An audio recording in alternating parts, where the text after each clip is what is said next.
You're listening to Kingston Community Radio on WGHQ Kingston.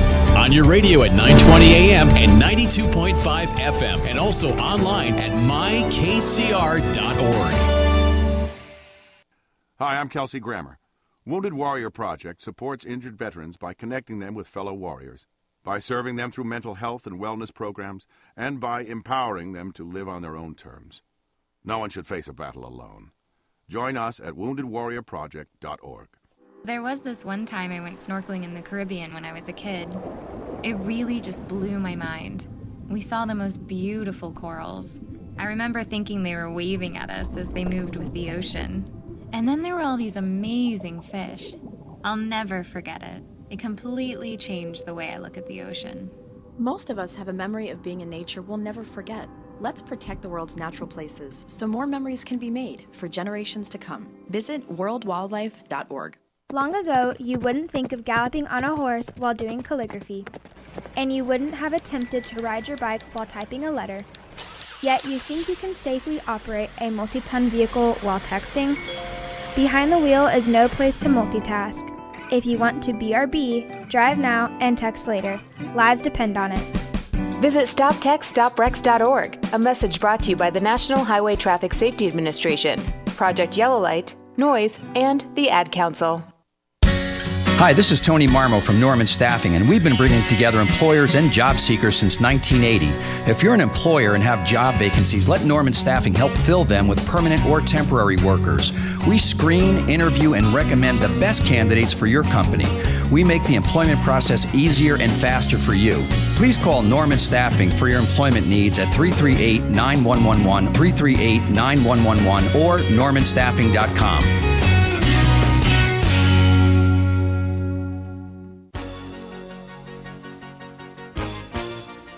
Hi, this is Jared Mans from the Spring Lake Fire Department, and I support Kingston Community Radio, and so should you.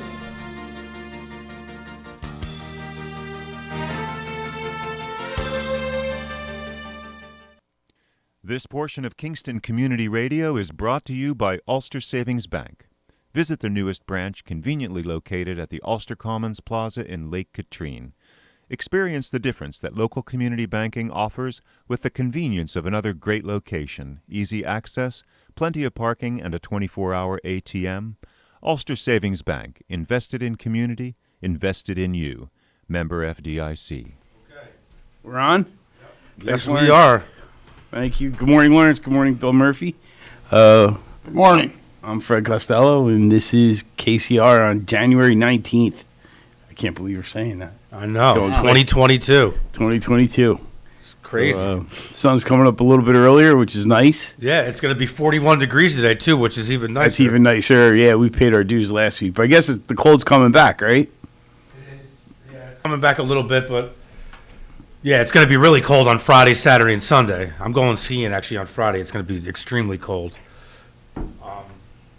Friday night, it's supposed to be like -5. Ugh. That's cold. And then Monday it'll warm back up a little more again. Isn't that when Greg comes back? So he'll be gone for all the... He missed all the bad weather. He missed the snowstorm. Yep. Exactly. He timed it just right.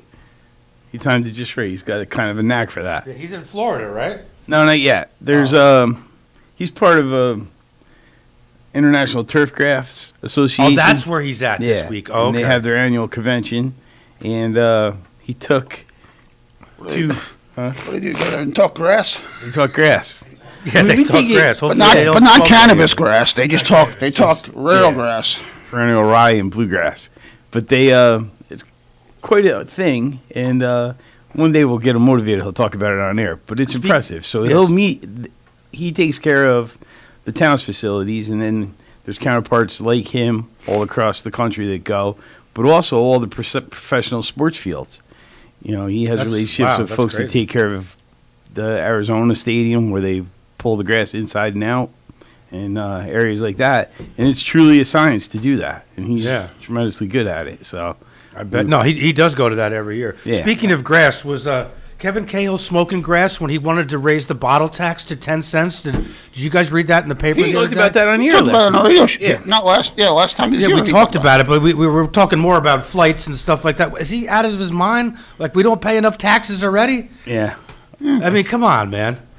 Like, if you got to go and get a bill passed back in Albany, why don't you go back up there and get the bail reform thing straightened out instead of us paying more taxes? For Christ's sake, man. I think that's something we're going to see happen, though, because especially... I think other states have done it. Other states have done it. Like, Maine is 15 cents. What? The bottle return? Well, Michigan and Hawaii and Iowa, I think, do 10 cents. Yeah. 10 cents? Yeah. Yeah, there are this some means when states. I go buy a case of water, it's going to cost an extra $1.20. Well, didn't you watch Seinfeld where Kramer had to load up the mail truck? And Yeah, yeah. him and Newman wanted to load up the truck and drive to Michigan. Michigan, yep. Yeah. I did watch that episode. Yeah. No, I mean, I get it. I mean, let's say, honestly, I look at one side of it, and for the people out there who go out and they collect bottles and turn them in, that's good for them. Good for them, It's a nice raise, and again, but then for the consumer who every time they got to buy a 6-pack or something like that, got to pay an extra 30 cents. I get that side of it too. I don't drink beer, so I don't have that issue. Well, it's not just beer; it's water. Oh, I know, but I'm saying you buy a bottle of water or a can of soda, it's an extra nickel. You buy a 6-pack or a 12-pack, an extra 30 cents, 60 cents. That's where people see the difference. But I mean, aren't we paying enough taxes in New York already? I mean, geez. Well, yes, however, we are. We are. However, the big thing I think is underlying that conversation happening now is the landfills that were permitted 20 years ago are all filling up. And the one that we use here in Ulster County is filling up, and it's scheduled to close over the next 5 years. And when that happens, there's going to be a huge solid waste crisis again, and there's concern amongst Saugerties and other communities that were targeted for regional landfills. If we don't fix the crime problem, there's not going to be any residents here to put any trash in the trash bins. So I didn't hear your whole point. If we don't fix the crime, Oh, yeah. Well, I understood. But there's you can't just fix one problem. You kind of have to look at them all. Good point. And solid waste is definitely going to become at the forefront of conversations. I know Bill and I are part of the Ulster County Mayors and Supervisors Association, and that conversation's come up a number of times in that organization. And you were, I wasn't on the call yesterday, were you? I was on the call yesterday. See, that's good. I was on one before you weren't, and you're on this one, so we covered each other. Good. Yeah, I saw the emails from over the weekend, and then by the time I got them, I was kind of late. It was successful. The leadership did not change at all. They voted? Okay. Yeah, Supervisor Quigley, Mayor Rogers, and Supervisor Baden are going to be the leadership again. Jeannie stayed on as secretary, and I can't wait till we start meeting. I just started going to the live meetings at the diners, and then all of a sudden COVID hit. Yeah. And I enjoyed those couple of ones I went to, because I wasn't going to them. You were representing, and obviously my day job made it difficult for me to go to them, and then I found a way to start going to them. And, it was enjoyable. I find it therapeutic. Yeah. Because you go there and you hear about everybody else's problems, same as yours. You're like, okay. All right. At least I know I'm not crazy. Yeah. I had a good one yesterday. I'm not going to even say what the story was, but I mean, somebody called me yesterday with a problem, and I finally snapped. And not in a bad way. It's somebody I know. I said, honestly, why? They called my office. It was urgent. They had to talk to the mayor. And then I'm like, when I got talking to him, I'm like, this was urgent that you had to talk to me about. Right now, drop everything and take that on. I said, just because you know me, I mean, again, I take phone calls at home, text, and it's just like, I was busy, and I'm like, anybody in my office can answer this question for you. It's like, and part of it's because I put myself out there too much, I realize that, and just like you do, we're social, we talk to people, and I get it, and I love helping people, but it was just like, the morning I was having, and I'm like, really? This was urgent, where I had to drop off this call to take your call? And this is what it was?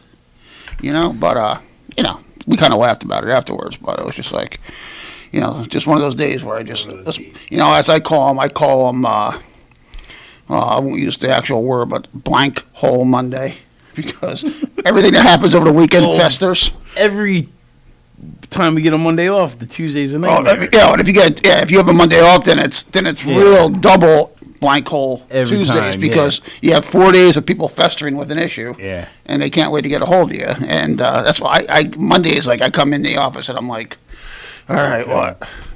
Cringe as you're opening the door and figuring out what's coming. But, yeah, those long weekends, they come at a price. And, sometimes I will answer emails on the weekends. You know, I try not to. I mean, I try to not bother the weekend. If something's urgent enough, I'll get a text or a call. But, you know, it's like, but yeah, things definitely fester over the weekend. And then not only that, but we had Monday a holiday and a snowstorm. Mm-hmm. So yeah, it was a lot. That made for triple complaints on Tuesday. You know, sure did.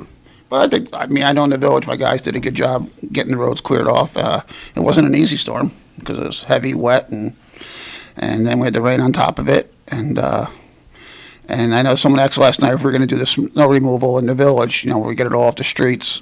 And we're actually going to hold off to see what this next storm coming is because it was kind of a marginal storm. Like the snowbanks on the business. You can still park. You can still park, right? And a little bit cautious getting to the sidewalk, but you can park. And you know, obviously you got to be cautious of overtime and and all that. So if another storm is in fact coming this weekend, then we're going to hold off to after this storm and then get it all in one shot. But if we find out in the next 2 days that it's not going to hit us, then we will try to get it done before the weekend. Okay, fair. That's the plan. So, because when they do that, I mean, literally, it looks like it didn't even snow on the business district. Those guys do a great job, and obviously the town guys help us out as well. And the steer skid, and it's a nice feature. It's a nice thing to be able to do in the village, for the businesses and the people parking. But I came up at last night's meeting because our Monday meeting was last night, and Monday was a holiday, and Rich told me he was going to wait today and see what the forecast is coming. Yeah, that seems reasonable. If we get heavy snow, you're going to be doing the same work twice. Well, I think we only got 5 inches, and usually our measuring thing is 6 inches or above. That's when we make sure we get rid of the snow. We lost a little bit too because of the rain and the decent weather so far. Yeah. You're going to get to it, I'm sure. Oh yeah. If we need be.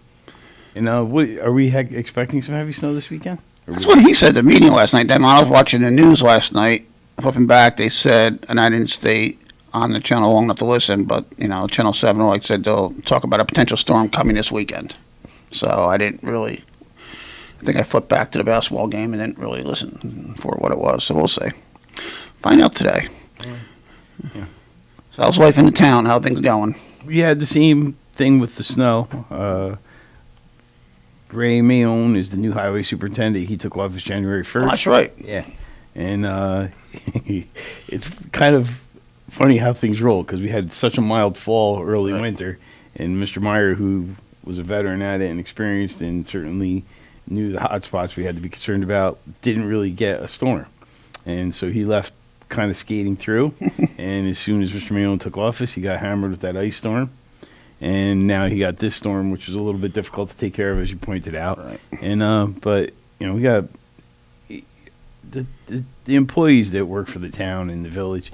They take a lot of criticism that's unnecessary. They do a really great job.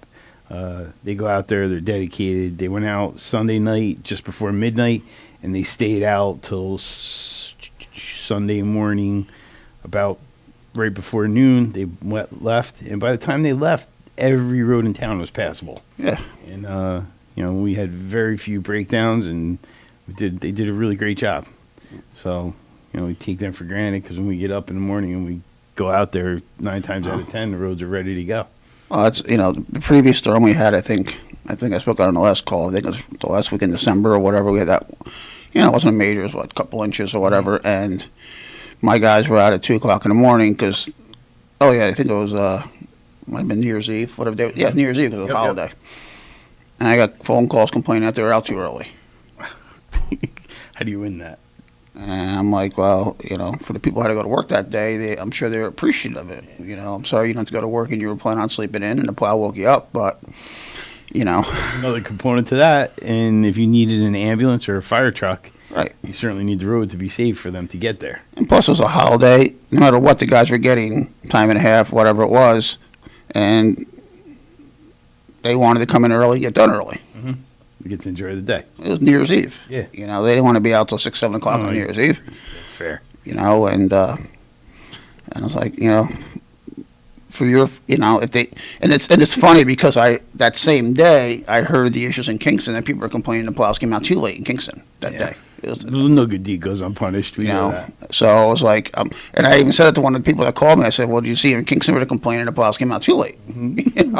Who's right? Me, Mayor Noble, who? You're fortunate because you have Rich, and you just let him make that call and." Well, we converse. I mean, even like Monday night, I called him up, told him the roads were in good shape. I said, "What are your plans on Tuesday?" He goes, "I think I'm going to come in early, so let me take a ride around the village. I'll let you know." I said, "Why don't you bring the guys in at 5, just to make sure anything needs to be done before people start going to work.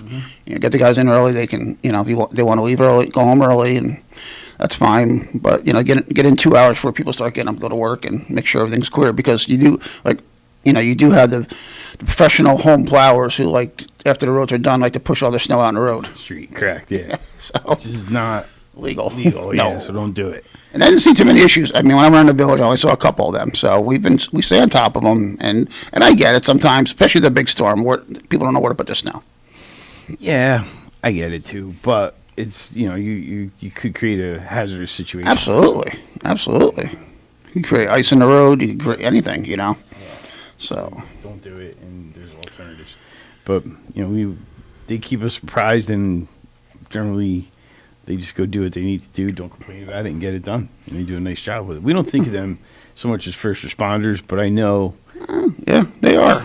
You and I have been together during flooding situations and wind situations and snow, obviously. And generally, the first call is with the police department, and then the second call is to the highway superintendent to figure out what's going on, where we have closures, how we doing with Central Hudson, and for the most part, they get it done. Once in a while, we felt overwhelmed, but not only that, but say trees down, who are the first people we call? Our highway DPW departments. Right away. And there's a lot of, they are first responders, because, I mean, at least, I know, especially for me, with DPW, I always come, my DPW is a little different than the highway department. They have, it's a little broader range of what they do. But, it's almost any time there's an emergency somehow or some way, they're involved. They end up involved. I mean, a water break. You name it, they're out there, and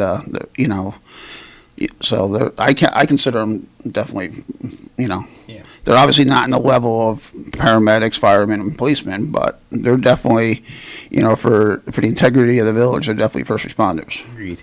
That's true for the town too. The police and firemen can't really do their job without them being successful at their job. You're not going to go out there answering calls with a police car that's not four-wheel drive if you can't pass the road. Like we had that fire call last week right across the street from Village Hall. Yep. House that burned down. That was a week ago today. Today. Yeah, Actually, matter of fact, my office called it in. My cop's sitting in the office. He saw the flames and he called it in. But going to DPW, what happened was they were fighting the fire. It was an extremely cold day. The road was freezing up. DPW came down, put sand down. To make it stable. So the firemen, nobody fell. So right there, they're helping out the fire department.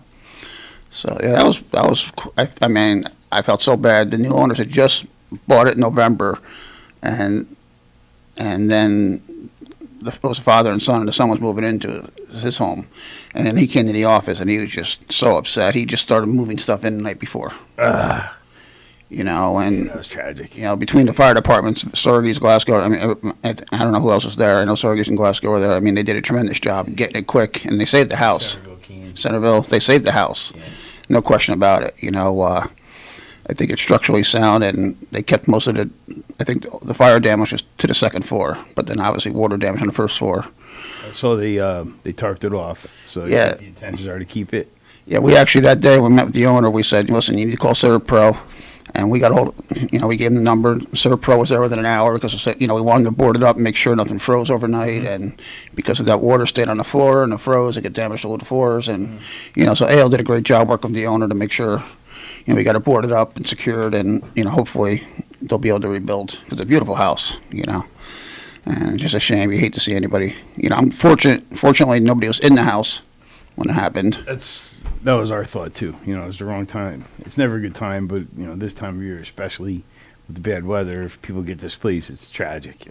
And it's tragic always, but there's just that extra level of it happening this time of year. And no one was in it, so there wasn't any risk to human life. Compared to the recent fires in New York City and Philadelphia, Yeah. Yes, I do know. Unbelievable. So, Yep. Always exciting. Yeah. So When you see those stories, doesn't it kind of catch you by surprise? It feels like those big fires are something that belong in the history books, and we don't have them anymore. But you can Knock on still wood. have them. Yeah, it's scary. And Yeah, we've had- the other fire in the village, was that 3 years ago already? Where the Yep. individual lost their life. Yep. I was more. I bet you I was. More than 3 years I ago, bet you it was think? like. I bet you it was closer to 4 or 5 years ago. Yeah. Time goes quick. Yeah. It's at least 4 years ago. Minimum 4 years ago. It was definitely that I know. And the only reason I know that is because Jacqueline had an AAU game that day. Her last year of AAU was her junior in high school. Okay. And she's a junior in college. She's a junior. So a minimum was 4 years ago, and it could have even been an earlier year than that. 'Cause I remember I went to the fire early in the morning, and then we had to go to Connecticut for a game that day. And I was getting updates while I was in Connecticut of what was going on. So that's just one of those things. You remember where you were and what you did that day. I remember the league clerk giving out donuts and serving. Yeah. Brendan came in and opened up pizzas and gave out pizzas to the firefighters. And I remember what a great come together day it was for the community. It was, yep. Yeah, it really was. And obviously very unfortunate for the families that were there. And, not only one person passed, but there was a couple people seriously injured, seriously burned. It was a terrible fire. And but yeah, definitely at least 4 years ago, if not longer. It's crazy. Yeah, time goes really fast. I'm 56. How old are you? 50. I'll be 53 next week. Whew, man. Thanks for announcing that on air, by the way. What's that? Thanks for announcing that on air. I know. I announced I'm 56. I don't feel it or act it. At least I try. But Definitely don't act it. I'm still immature. But I'm very immature. I'm maybe 19, if that. Waiting to turn legal. No. It goes quick. It's My fun. kids are older than me now. It's crazy. Yeah.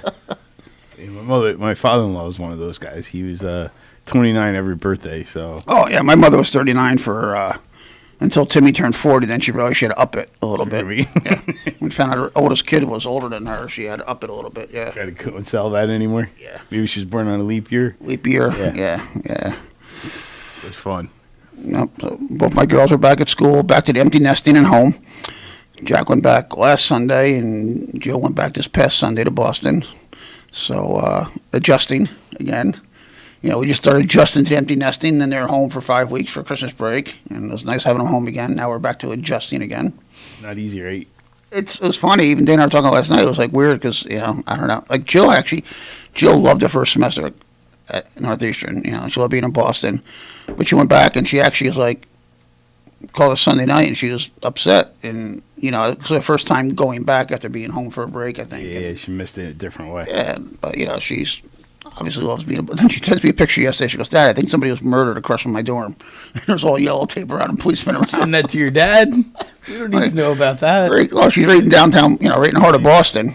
But it's a nice section. It's a very nice section of Boston. I said, well, I never got the final details.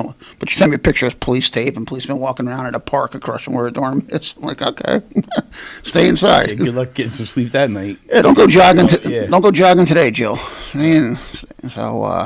that's the hard part. Worried about your kids. I got one in South Carolina, one in Boston. So it's difficult worrying about them. But thank God for modern technology. I mean, literally, I get to see my kids every day. Yeah, they're amazing. FaceTiming and talking. I mean, during the day, you get updates on this and that. And, yesterday Jack texted me all day, hey, Dad, there's an asteroid coming by here, at 4 o'clock or whatever. And I'm like, see it? No, I forgot. Did you? No, I forgot to. They said if you want to post. I was excited about it. I was too. And then I just got busy and doing stuff because last night our youth basketball league started up last night. So I had a crazy day getting everything prepped. We started games at Riccardi last night. And, we have over, I think, almost 350 kids in the program this year, and that's a nice turnout. Yeah, and again, this for you because we didn't do it for 2 years, right? 1 year. 1 year. Okay. The year before we stopped with about a month to go in the season. Okay. And this year, I decided to kind of after 30 years to let go of the reins a little bit, and I got John Parisio and Greg DeSalle, helped me a lot this year. Mike Tiano, who started the 5 to 8 year old program for us. So it's nice this year. I got. Put more onus on the parents a little more, and my days of being down there every night keeping score and reffing are just done, Did it. 20 what? 32. 30, yeah, that's a pretty. Well, 30 something. I started in '88, but no, and I love the kids and I love basketball, but I just don't, I mean, Dana and I laugh because before we had kids, I mean, we were literally there every night together as a couple, keeping score, and then obviously my kids played in the league, but it's hard to let go, like. The new guys, John and Greg, they all come up with new ideas this year, and I'm like, and they're great ideas. It's great to get new thinking, how we run but it's hard to let go. Like, like last night, I'm texting the refs at 9:30. Okay, how everything go tonight? Any problems? And let me know if you because obviously you're going to have a parental perspective on it. You did it for all those years. Yeah. Congratulations, because you're kind of in rare air. Gladys Hutton was legendary for her dedication to the Little League. The Winters family, dedication to SAA for decades, but there's not a lot of... Well, another person, Greg DeSalle. Greg DeSalle ran Little League for... Forever. Yeah. And he just doesn't go... and he's the one this year said, Murphy, you need help, I'll step up and help you. And it's nice because Greg and I are old friends, and we kind of think the same way. And getting my new buddy, John Parisio, coming up, and John's got kids. And, obviously Mike Tiano's been involved with me for a few years, and Mike's... it's nice because we all love the game, we love the kids, and it's nice. This was a test because last night was our first COVID night of basketball. So like all the kids had to wear a mask. We had to limit it to families only, immediate families only, and the parents had to wear a mask. And we're using the school, so we got to follow the school rules. And knock on wood, it sounds like it went off. I went there in the beginning, got everything set up, and that's what I kept my role as. I'm doing all the administrative stuff. I'm just not being the interface with the parents anymore. And it's seemed like it went well. So we'll see. Tonight we have both gyms going tonight. We have Riccardi, and then the older kids start their league in Donellan tonight, my 13-15 program. So Wednesdays are always a busy night, but it's good to get the kids back to doing stuff normal. Yeah. Kids need it, and hopefully, it was nice. We started yesterday, and I was following the COVID reports, and it seemed the positivity rate's definitely declining fast. We're on the better side of it. On the better side of it, so it kind of made for a good day to start this. Yep. And I just hope, we had one team over the weekend who was supposed to play last night. He called us and said they had 4 kids out with COVID, so they couldn't play. So we had a quick switch the schedule. But I don't have anybody running leagues. I know a number of the hockey leagues are struggling the same way. And unfortunately, a lot of times it's the same families and same children. Yeah, because they just spread through. One league and they're part of a travel team, so whoever gets it, both of those leagues are impacted. It's not it's a difficult challenge. And my biggest concern, I just hope all the parents, we all know that you get some parents who, you have to. They all have to. I had a parent already call me up after a couple of practices and discuss about the kids not wearing a mask properly. And I'm like, I get it. I said, but you as a parent, the coaches, you guys need to emphasize the kids keep their mask on. Mm-hmm. I'm not the mask police. No. I'm not going to be there and walk through the crowd and make sure everybody has a mask on. We're all adults. We all need to help each other out. I did post signs up all on the gym saying, mask required. You got to trust the people. The spectrum of tolerance is so different because you have folks that don't want to wear a mask at all. Right. And you're mixing them in a pool where folks that haven't come out of the house and wear a mask correctly. We put these rules. Put all that together. It's we put these rules. We put these rules out as part of sign-ups. So we said, if you're going to sign your child up, here are going to be the rules. Accept it. Yeah. Because you make them oath that they're not going to yell at each other too, and they'll do that the first. No, I know. But hopefully we'll see what happens. The bottom line is everybody's got to keep in mind we're doing this for the kids. We want to get the kids out. The kids need exercise. The kids need to be out and intermingling. And is that your phone, or is that Lawrence cutting us off? You guys ready to take a break, and then we'll come back with Chief Tinty? All right. All right, sounds good.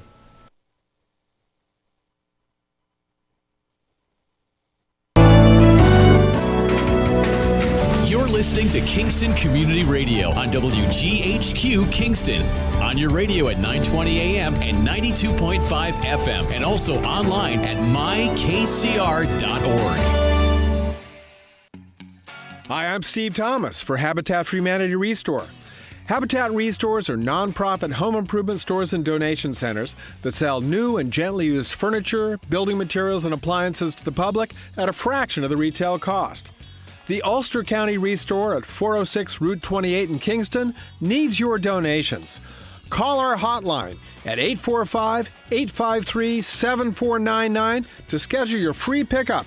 And thanks. January is National Blood Donor Month, and Dunkin' Donuts and the American Red Cross are teaming up to honor blood donors who make a difference. This is Donna Morrissey of the Red Cross. All those who come in to give blood in the month of January at a Red Cross blood drive will receive a $5 Dunkin' Donuts gift card. It's one way we can say thank you for being a hero to patients in need. Your help is needed now. Please call 1-800-RED-CROSS, visit redcrossblood.org, or download the Blood Donor app to find a blood drive near you. Thank you for making a difference. At St. Jude Children's Research Hospital, we're fighting against childhood cancer every day. At the heart of this battle are our donors. Most of us want to make some type of difference in the lives of others. St. Jude does miraculous work. The fact that no one has to pay, it's a place where everyone is treated as an equal. Everybody is welcome here, and it doesn't matter your religion or what part of the world you're from. All that is taken away. It just gives you some hope. It's just a nice feeling to put your energy into something that really does genuinely make a difference in a child's life. There's just no greater gift. If we have the ability to help, then we have a responsibility to help. Finding cures, saving children. St. Jude Children's Research Hospital. Find out how you can help at stjude.org. Have you ever experienced a wish come true? For a child battling a critical illness, a wish come true can be a turning point. One song, one dance, one game, one adventure, one moment changes everything. Make-A-Wish needs your support to grant the wish of every eligible child. Visit wish.org now to help grant more life-changing wishes. Together, we can transform lives, one wish at a time.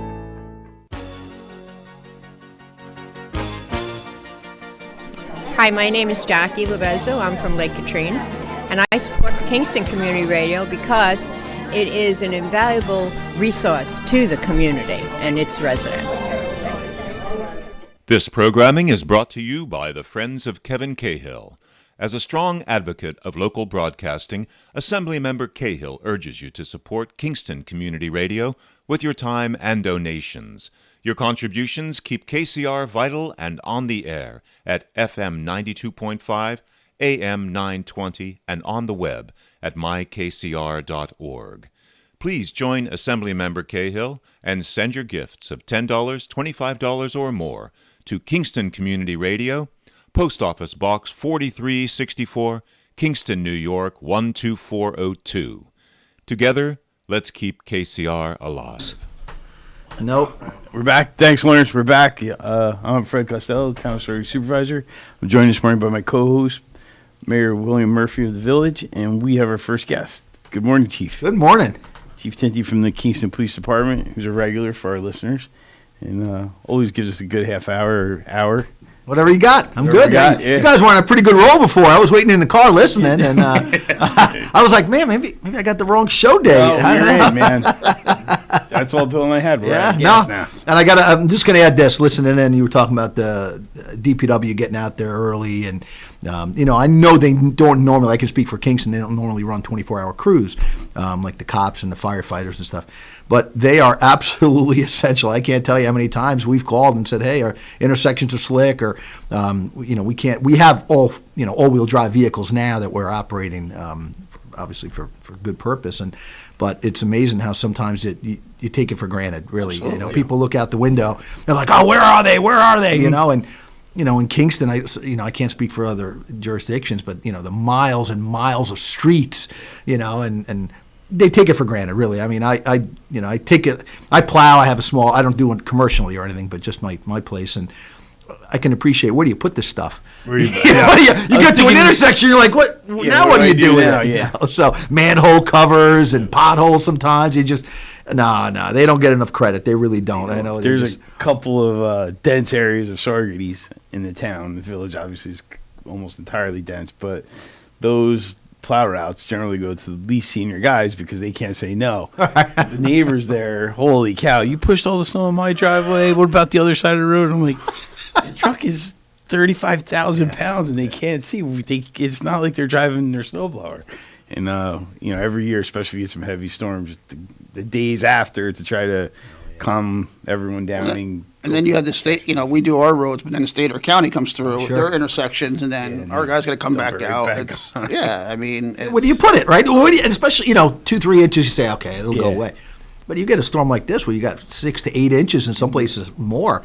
Like I said, in a city environment, you look at like, wow. And, with the new Broadway, streetscape, I guess you could say, they have the bike lanes, the parking lanes, it's a challenge. I give them a lot of credit. Just now, when I came here and I drove through Uptown, I don't know how they plow in Uptown there. I mean, that's a real difficult area to plow because you have just the way the things jet out. And, it's really, where do you put anything on? Yeah, everything's curbed. At least in the village, like on Main Street's huge. It's probably twice as wide as the roads are here in Uptown, so even when we push the snow off, there's still plenty of space. But, that's really almost one lane. Yeah. Oh, yeah. And then you get the parking issues, right? We're doing alternate side street parking and whatnot. But, years and years, many, many years ago, there was, weren't allowed to park on any city streets during a snowstorm. So it was easy. You'd pull up, you'd say, okay, this car's in the way. And DPW would try to do the right thing, would knock on the door. And when the cops showed up and say, hey, is this your car? Is this your car? We'd try to track them down, run the reg. But in some cases, people just are oblivious to it. And then they complain, oh, my car was towed. And the older I get, the less patience I have with people anymore. I'm still able to stay professional, but if it was a face-to-face phone call, they'd see me shaking my head, and, I just can't do it anymore. It's because it's nonsense. One car on the street is crippling. disaster. Oh, yeah, it's crippling. For that Absolutely. plow operator, it's nightmare. Well, we have a constant offender that does that. I tell my DPW, plow them the hell No, just pile it up. Pile it up. You need a place to put the snow. That's it. Because Good for you. They'll learn next time not to leave the car there. No, they won't. But good for you. Oh, I don't care. Because I have a few of them, and I'm like, listen, you need a place to put your snow right there. Good for you. It's because it ruins the whole street, and you're not being fair to their neighbors. They're not. They're not. And in the old days, the neighbor usually. Oh, exactly. Hey, get it out of come there. on, let's go. Clean it. Move the car, right? But we don't have that anymore. We got me one. It was last year. I got a phone call after a snowstorm, and I won't tell the whole story because I don't want to sell the person out. But they were complaining that the next morning after a snowstorm, their neighbor's sidewalks weren't shoveled. And I'm like, first of all, it's 24 hours. Right. Second of all, shovel it. Maybe help them out. Help them out. Yeah. I said, I got up this morning, my two neighbors were fighting over my driveway with their snowblowers. They both got new snowblowers. And I'm sitting there going, thanks, guys. Yeah. What happened to the day where you helped your neighbor out instead of calling the mayor's office to complain about your neighbor? Like I was talking earlier, sometimes you get these phone calls like, why are you calling me about this? Yeah. I got one, I had to tell this. I got one last year. Guy called me to complain that his neighbor's cat was pooping on his porch. What? That's a real story? Yeah. Is there a litter box up there or something? He goes, what are you going to do? I said, why don't you buy a litter box for it? There you go. He goes, I don't find that very amusing. You just lost the vote. You know that, right? I said, well, what is it you expect me to do about it? Cats are free-roaming animals. It's like... There must have been something appealing to the cat to go, though, because they generally are private. Something's odd.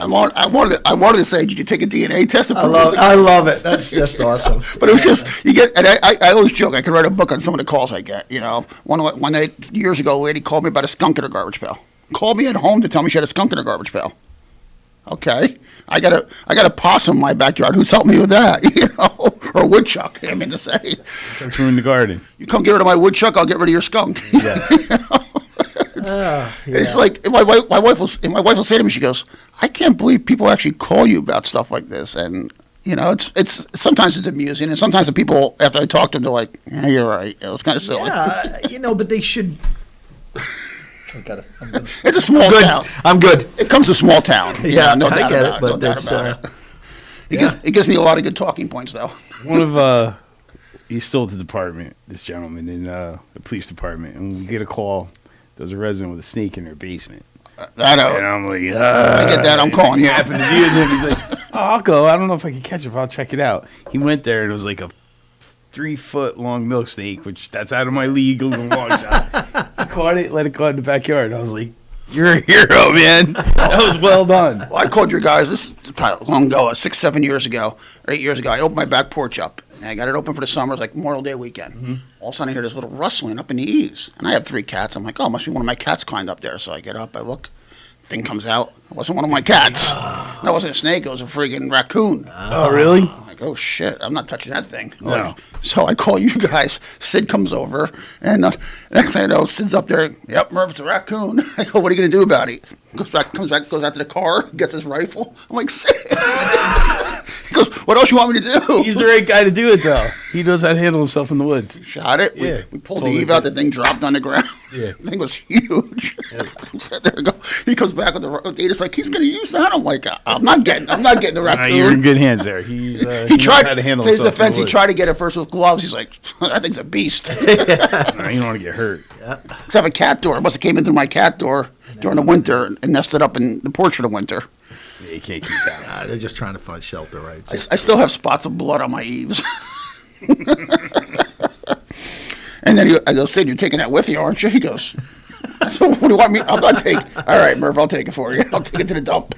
And he shoveled it up, put it in the bag, and took it. Perfect. But again, We don't do that usually. that's the beauty of small town. Yeah. You know, because in a big city, a police officer probably wouldn't do that for you. You know, Call animal control, right? Yeah, That's it. yeah. You gotta call somebody DC or somebody that can refer it. But our guys handle the snakes, the bats, stuff like that. Where it's something they can handle, and it depends on the officer. Some officers are deadly afraid of snakes. They're like, "There's no way, no how, unless you want bullet holes in your wall. There's no way I'm taking a snake out of your house." And there's others that, like you said, they step on a tail, grab it. It's just a milk snake, and then throw it outside. Didn't phase him a bit. Curled up around his arm real tight. He's like, "See it?" I'm like, "Yeah, I see it." I would have been dead. I was uncomfortable. I was 10 feet away from him. I had a gardener stick in my basement one time, about 3 feet long, and I had to go down to the basement to get something. I made my 5-year-old daughter go down in front of me and shield me to get what I needed in the basement because she wasn't afraid of it. I was definitely afraid of it. And I had to call someone to come get a gardener snake out of my basement. I said, I don't care. I'll pay you as much as it takes. Come get this. He spent an hour in my basement trying to catch the snake. I was hiding, and he finally caught it. And I think it cost me $50 to get rid of the snake that day in my basement. I was terrified. You know who's not afraid of snakes at all? My sister-in-law, Mary Lynn. I can see that. I know, but it's like she's tough. She's tough, but she, when you look at her, she's tall, beautiful, feminine young lady, and if there's a snake around, she's already catching it. Those are my biggest phobias in life are snakes. She has no fear I whatsoever. don't like worms. I can't fish. I don't like worms. Anything slimy like that. So here's this was August, so we're cleaning up around the top of one of the big holes in the back. So it's about a 4.5-foot black snake, and my wife is, again, just like you said, just burn the place down, wants nothing to do with them. Sell the house. And I said to him, come on. And I'm one of those guys, I was, in the country, and so I just go, I had the glove on, I just kind of grab it, and she's like, what if it bites you? I'm like, the head of it is this big. It's not like it's got fangs. It's a little black snake. Leave it alone, But yeah, they wrap around your arm. But what's weird for me is, especially with it's cold, right? From an animal, breathing, you feel it warm. It's no, you've never. I don't plan on anytime, Chief. Yeah. Oh yeah, when we first bought the property, now we've had it for 6 years. It was overrun with field mice and black snake. Black snakes, big black snakes, and now between our dogs and animals and chickens and sheep and everything else we got going on, they're all up in the back, way back in the field. So occasionally you'll come across one, but it's not common anymore. They don't come down to the house. So the old wives' tale though is if you have black snakes, you won't have copperheads. So black snakes like that's why I try. I'm telling you right now, it would. I hate to kill any animal. I'm at that point in my life where. But my wife will have no trouble killing this thing with a shovel. Like if I see her walking around with a square shovel, I know there's a snake around somewhere. And so I'll try to get there first. But yeah, there's been occasion where when we first bought the property, we did a lot of cleanup, and they would get themselves into these logs and kind of curl up in there. And at one point, so I'm cutting the tree up, and a big, good-sized log, and I go to pick it up, and I turn, and I see something move in the log out of the corner of my. You're getting a little white, and so I drop the log, and I look, and it's a black snake, and it was a good size, thick. And I'm like, oh man, that's so cool. So I picked up another one and put it over the top, just to hold it there. So you didn't get your wife on this, did you? No. So my stepson comes up, and at the time Turner was like 8 years old, and he comes up and he's like, "Hey, Egidio, what are you doing?" And he kind of puts his arm up on the second log, and I go, "Hey, bro," I said, "There's a black snake in there." What? I go, "Yeah, show it to me." So I moved the log out, and you could see it. The tongue's going out. He goes, "Oh, that's so cool." So I'm like, "All right, don't tell Mom," which he must have heard screaming to Mom. So he's screaming, Mom, Gideon's got a black snake. So then there was the debate. Kill it. I said, I'm not killing it. I refuse to kill it. It's harmless. It's good for keeping the mice down, no copperheads, nothing like that. Back and forth. I said, I'm going to move it to the back, but I'm not killing the snake. I'm not doing it. So it gets dark. I said, I'll leave it. I'll do it first thing in the morning when I take care of the animals. I go back up there. I take the log out. I look inside. There must have been a little bit of hole. On its way out. And it went back out. And so she says to me, she's probably listening. You turn yourself in right now. Did you take the snake to the back? Oh, yeah, It's way gone, to the back. yeah, we've never It's seen it gone. again. No, you'll never. That's right. You'll never see that snake again. But no, but yeah, so it's. I don't like killing them either. I mean, I'm not a fan of killing them. Right. That's why I always tell I live in a village. I will never move to Blue Mountain or West Sorgates because you don't get too many snakes in the village. Knock on wood. Right. At least if I do, I get gardener snakes. I might get them from the starter kill from hits, but We had one. It's a police response. We had one at Dallas Hot Wieners on Broadway. There's a little corner store. Now they did they redid the streetscape there, and there were patrons inside. And a snake just showed up. Must have come from a car or a truck that went in to get hot dogs, and it showed up on the sidewalk and was like hitting the glass. Oh my God! So people were Nobody's like coming inside. out. They call the cops, and so our first officer up there was like, whoa! They don't teach us this in the academy.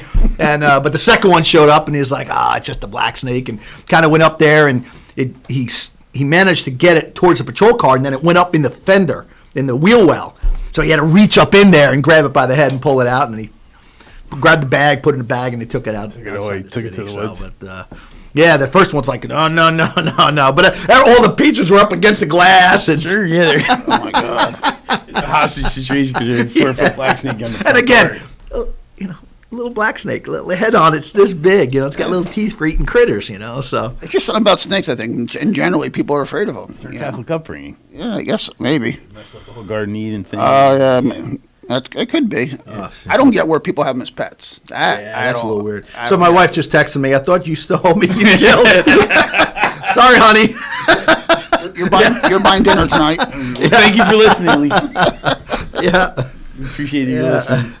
No, it's just different, right? But getting back to the DPW part of it, I got to tell you that these guys going out at 2:00 in the morning, and you're right. I can imagine that they get complaints. They're starting too early. They're starting too late.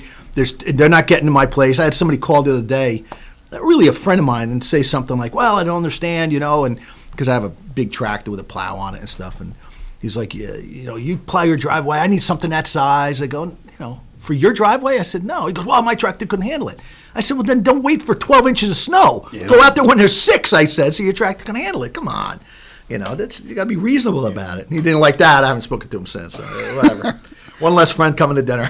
That's right.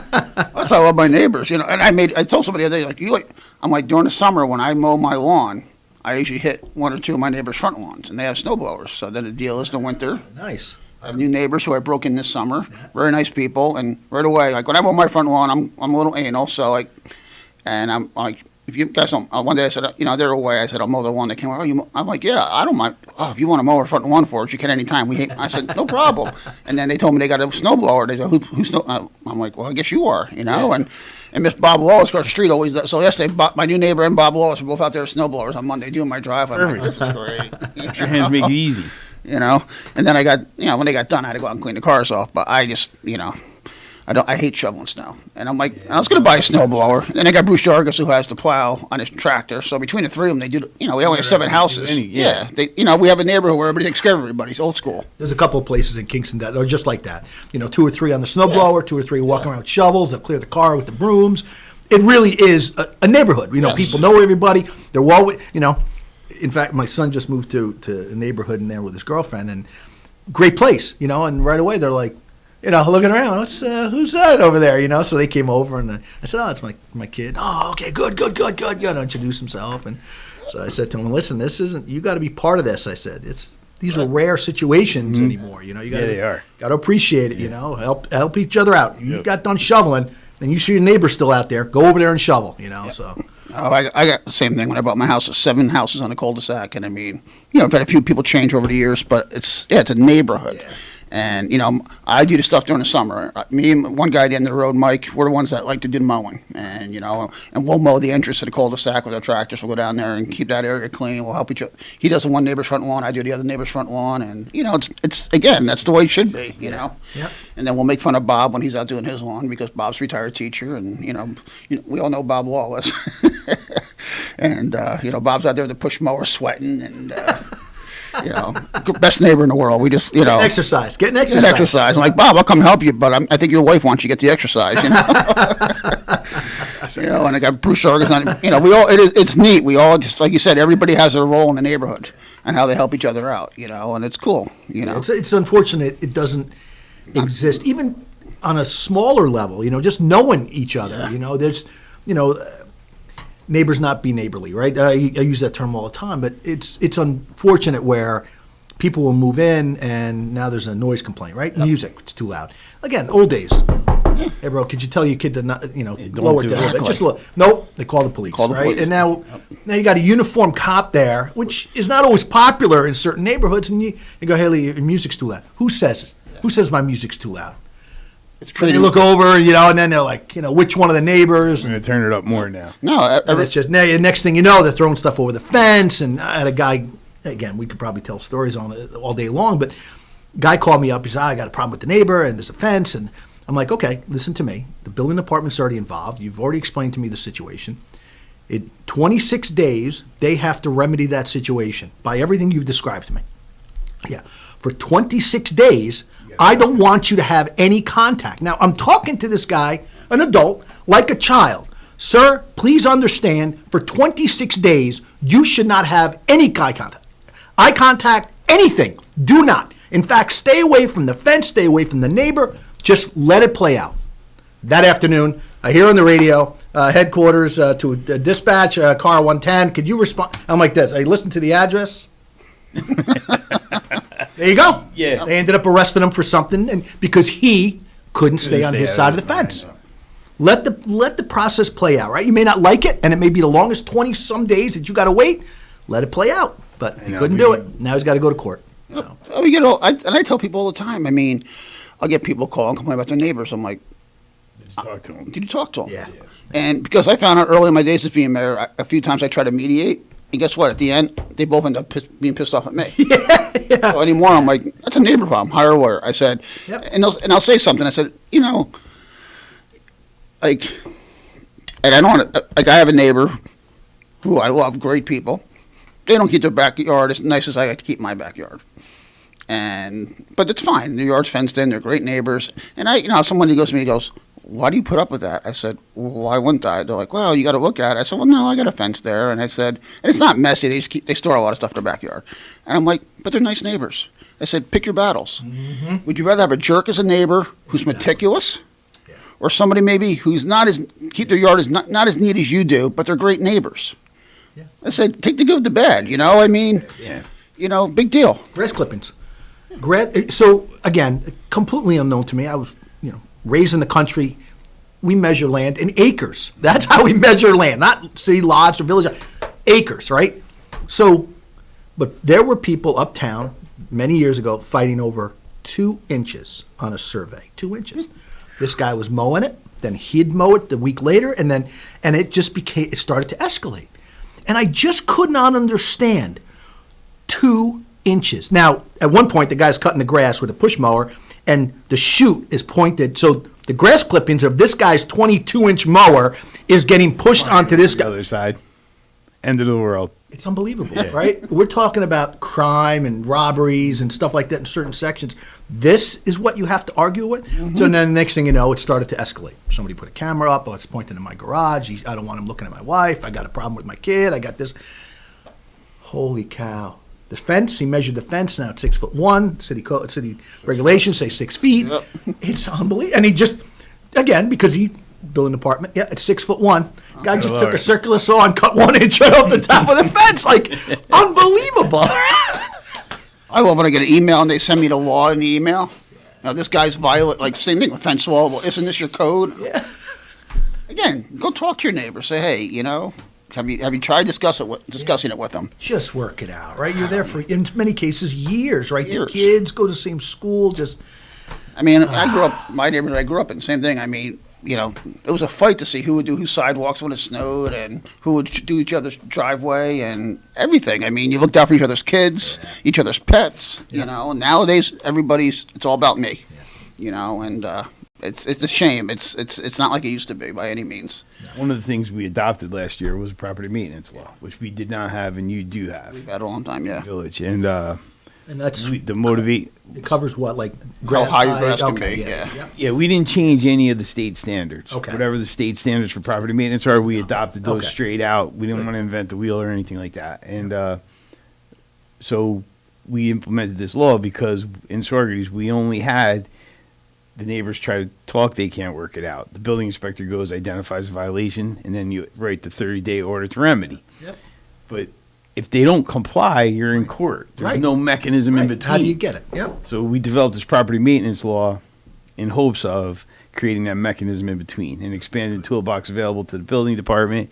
And in some cases, it's things where if the town board had the authority, they could address it. We had a house burn out that was not, the owners walked away, the mortgage company didn't want to foreclose.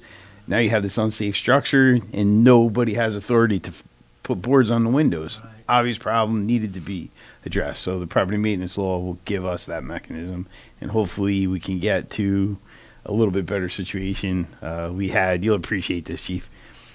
There was a resident, lives in a very nice neighborhood, and there's a legacy apartment building in that neighborhood that came before all the nice homes. And this apartment isn't exactly maintained well. And over the past 2 years, the tenants did not pay their rent. So this landlord is totally frustrated. He can't collect rent, can't do what he wants to do. So he stopped the carting service. Well, as punishment so now the dumpster's overflowing and is blowing into all these neighbors' yards. And the one neighbor keeps his yard nice and is pretty aggressive about his response. And I'm like, listen, you have to stay in your lane. I get it. This is a problem. But with the property maintenance law now, the town could actually restore the carting service. It'll create a cost for the landlord, but they're obligated anyway. Oh, yeah, absolutely. And so hopefully this will mitigate some of those really obvious bad ones. We even have that in actual property maintenance. Like if the lawn's not upkept, we will hire a service, or my DPW will do it, and then we put the bill. We bill it under taxes. Because you know what? We do it for snow removal on sidewalks. Same thing here. Yeah. Because you know what? The first time they get a bill for $100 for a sidewalk being shoveled, they're going to find Johnny down the street who'll do it for $10. $30, yeah. Right? You know, $30 today. Yeah, I know. And it's not to be heavy-handed. Just sometimes, we're all pointed to, and we all can share stories about neighbors being good neighbors, but we also have a lot of stories where neighbors are not. Yeah. And, court's not always the answer. We actually sent the guy to jail for property maintenance violations where they were having car fluids, antifreeze, and bad stuff leaking onto the other neighbor's property. Yep. That's a catastrophe. I have that right now. He's got his third court appearance next week. And of course, it's not the perfect mechanism to fix it. It's not, unfortunately. But the thing is, legally, like for that, like this has to do with cars on properties. Yeah. We can't legally go in and remove those vehicles. Mm-hmm. We're not, Yeah. So, we had to take them to court, and I feel bad for the neighbors. They've been patient through it, but I mean, they're tired of looking out their window and seeing car parts all over this guy's backyard. He's turning into a junkyard, and village law prohibits that. Yep.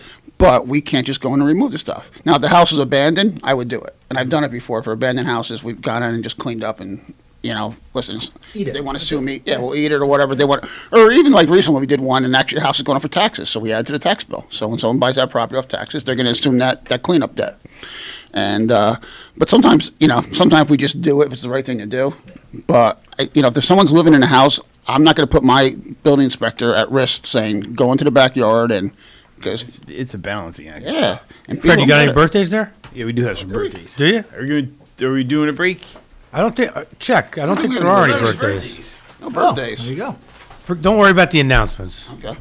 Yeah, we don't have a birthday. Then carry on. Boyce Dairy Milk House. We're rolling today. I guess someone's not getting a cake today. Going to have extra cake this week. We're rolling today. I feel bad. I have a couple friends who have birthdays. You could have submitted their names. You No, could have but I been don't eating cakes like at their house. January 19th. Ralphie.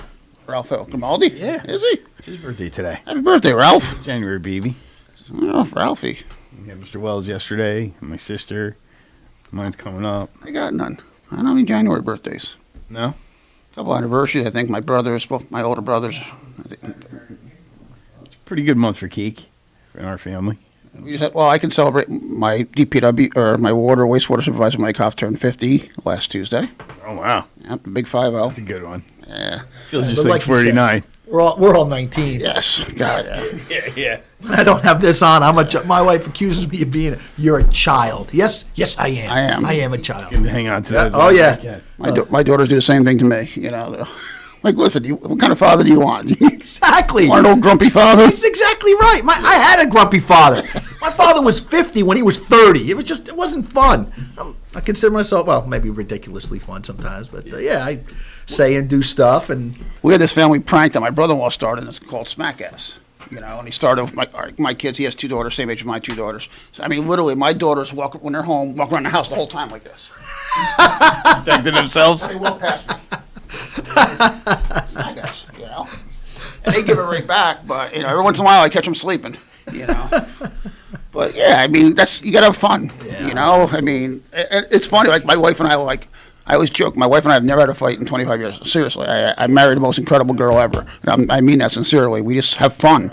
And every once in a while, though, we'll jab at each other, but it's not a fight by any means. It's like, you know, she'll be like, Bill, can you wipe your face? You got mustard. I'm saving it for later. Leave me alone, you know? And my daughters will go, would you guys stop it? I'm like, you think that's fighting? That's fighting? You should have grown up in the Irish household I grew up in. I had the best parents in the world, but when they fought, you knew they were fighting. You right?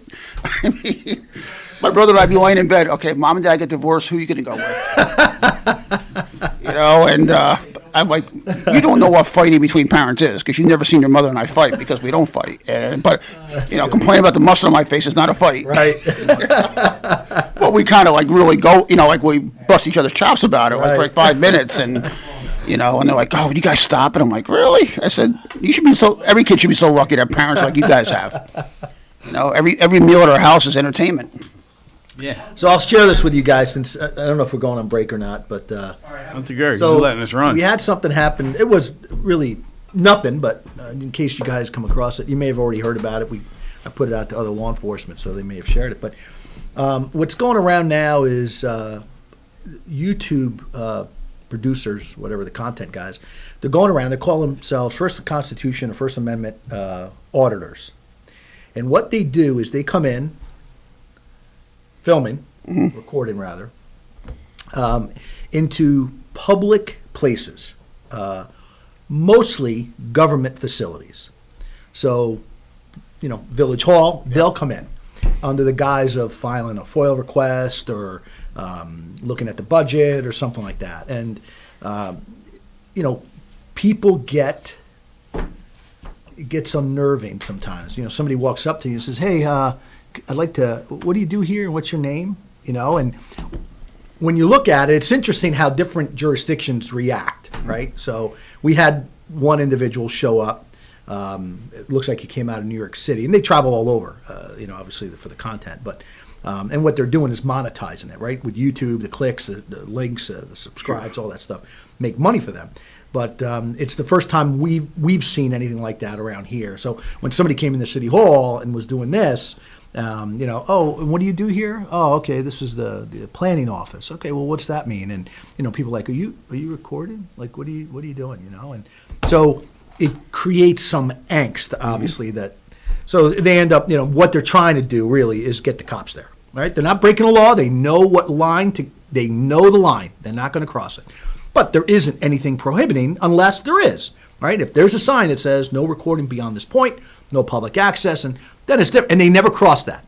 Right? If they get to the door and it says no recording, they're not going in. They're not making a channel or a YouTube video about that, what they're looking for.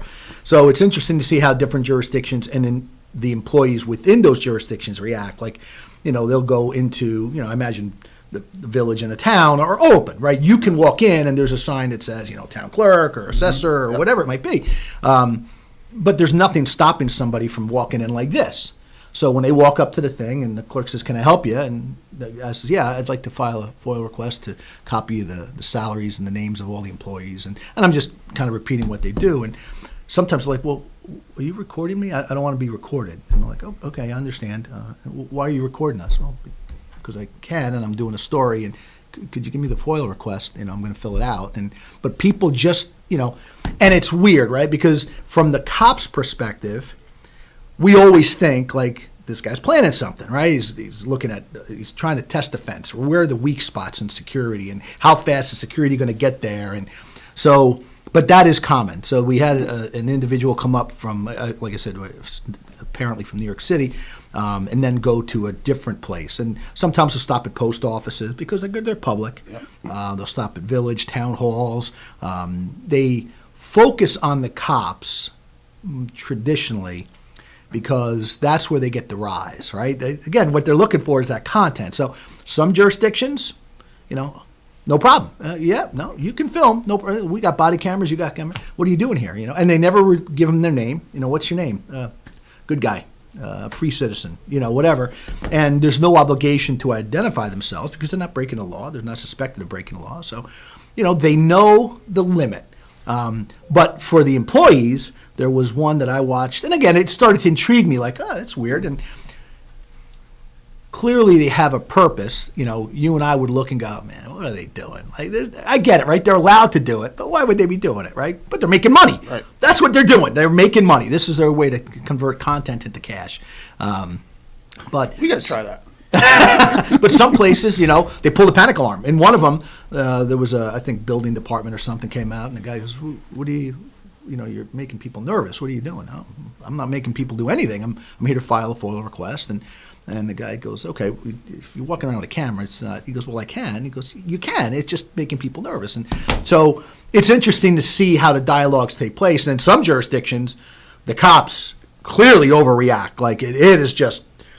Down south, there was one down in Georgia and South Carolina, and they're like, "Get out." And he's like, "Well, I'm legally, you can't force me out. I'm not trespassing, and I'm here to file a complaint." And they're like, "Yep, get out." And at that point, you're like, the guy realizes, "Oh, you know what? Maybe I'm in the wrong jurisdiction for this." And say they arrest him.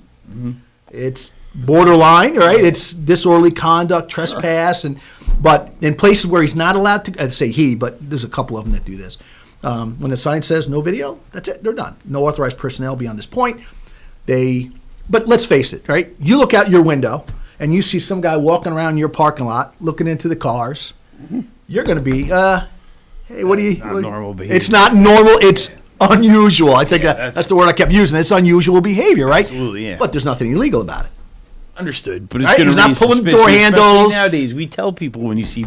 And so that's what they're hoping for. Yeah. They're hoping that. So if you see somebody walking around the neighborhood now, and I extend that to the people listening and watching, because if you see somebody on the sidewalk doing this, and they're taping your house, right? You're recording your house. That's public space, right? If they zoom into your bedroom window, it's a different story. But if they're just walking around the neighborhood doing one of these, and then you come out and go, hey, can I help you? No. Well, what are you doing? I'm just walking the neighborhood. Yeah. Well, are you recording us? Yeah, I'm actually recording, but all right, thank you. Wait, whoa, where are you going? Like, I'm not going anywhere. I didn't ask for your help. I didn't ask to talk to you. You approached me, and so it's interesting the take on it. But I say that because it seems to be gaining popularity. For years, we were, as law enforcement, we were dealing with swatting. They called it swatting, where people through Xbox or, burner phones, whatever, would call, "Oh my God, he's got a hostage, you're going to kill," and hang up. And then essentially the police department would send everybody, right, negotiator, SWAT team, and we'd have to deal with that from time to time.